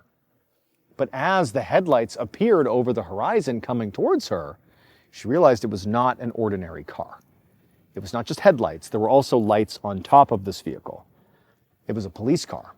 And so this police car is cruising down the road, and, Hannah's thinking, well, it could still be my husband. Maybe he got a ride from the police. But then she's thinking, oh my goodness, like, has something happened to him? Are they coming to tell me that something's happened to my husband? Like she's having all these terrible thoughts. And so this police car, they come to a stop on the other side of the road. And at first, Hannah is just, like, unsure what she should even be doing. Like, should she get out to greet them? Should she wait here? But as she's just staring across the road at the two officers that are in this vehicle, and she doesn't see her husband in there, she sees the officer that's closest to her, the driver. He gets out of the car, and he stands on the road, and then he draws his pistol, and he aims it at her. Like, he's aiming the gun at her and the car she's in. And she's like, what is going on here? And so she just freezes, doesn't say or do anything. And the other officer in the passenger side, so on the far side of the car, he gets out of the cruiser as well, but he's got a megaphone in his hand. And so through this megaphone, he kind of leans out and he barks 3 orders to Hana. The first order is get out of the car. The second order is come over to our car. And the third order is don't look back. And so at this point, Hana realized that the first officer who stepped out of the car with the gun, he wasn't aiming at her. He was aiming at the roof of her car. That's where his gun was pointed right now. And so between that and the fact that she's been listening to this thumping sound for the last 45 minutes, assuming it was a branch, she's now realizing there's no way it's a branch. She sort of sensed it couldn't be, it had to be something else, but she had sort of convinced herself, oh, it's a tree branch. Now she knows it's not. And so she had no idea what could possibly be on the roof of her car. But she knew whatever it was, it had to be bad. And so Hana, all she wants to do is get out of this car and go over there. She doesn't want to be here anymore. I mean, this whole thing has been awful, and now she's terrified, but she's frozen. What does she do? What's going on? But again, the officer with the bullhorn comes across and says, hey, get out of the car, come over to us, and don't look back. Right now, get up, go. And so Hana is like, I just gotta go. And so she opens her door, and as fast as she can, she gets out, she doesn't look back, she banks around the car, and across the street she goes, and the whole time she's thinking, oh, something's gonna grab me, but she gets to the cop car, she throws open the door, and she jumps inside, and at first, she adheres to their orders. She doesn't look back, as they told her to. She didn't look back. But now that she's safely inside the cop car, there's, 2 officers protecting her, one with a gun drawn, pointed at her car. She couldn't help herself. She had to see what was on the roof of her car. So she went over to the window and she looked. And as soon as she saw what was on the roof of her car, she just starts screaming. And at the same time, the officer, who was still standing out there with his gun drawn, he begins just firing nonstop at her car. And so Hana, she screams, she ducks down behind the door. She can't see anything. There's just this constant barrage of gunfire, blasting the car and whatever was on the roof of the car. And then, Hana, she's tucked down and she's thinking this is a nightmare. How is this real? She hears the sound of that officer who was shooting and the other officer. They get out of the car. She hears them run across the street towards her car. The shooting kind of stops and it's just the shuffling of feet. And then she hears this loud thumping sound as something really heavy, slammed into the pavement. And then she heard the sound of something big, running off into the jungle, into the tree line, trees just, moving all around. And then there's just silence. And then a moment later, she hears the sound of the officers coming back across the street. She's still tucked down. She can't look out the window. She just hears the sound of their footsteps. It's definitely them. And as they're getting closer, she can hear them trying to make sense of what they just saw. They don't even know what they just saw. And at some point, Hana's door opens up. And on the other side, it's the officer who had the megaphone. And he just looks ashen-faced. He's very shaken up. And he begins to try to explain what he's just seen, but it's clear he can't even describe it. And as he's trying to do it, Hana, she's crying, she's so upset, and she just tells him, don't even tell me. I saw it too. When Hana did look back, so when she went against the police's orders and she looked out the window back at her car, what she saw at first, didn't even compute. She saw that clearly there was no branch striking the roof of her car. What she saw was a woman. There was a woman on the roof of her car. This woman is dirty and her hair is matted and it was kind of covering the front of her head. She's just weirdly positioned on the roof of the car. That clearly was what was making the banging sound for the 45 minutes or so that she was over there. And so that alone is horrific.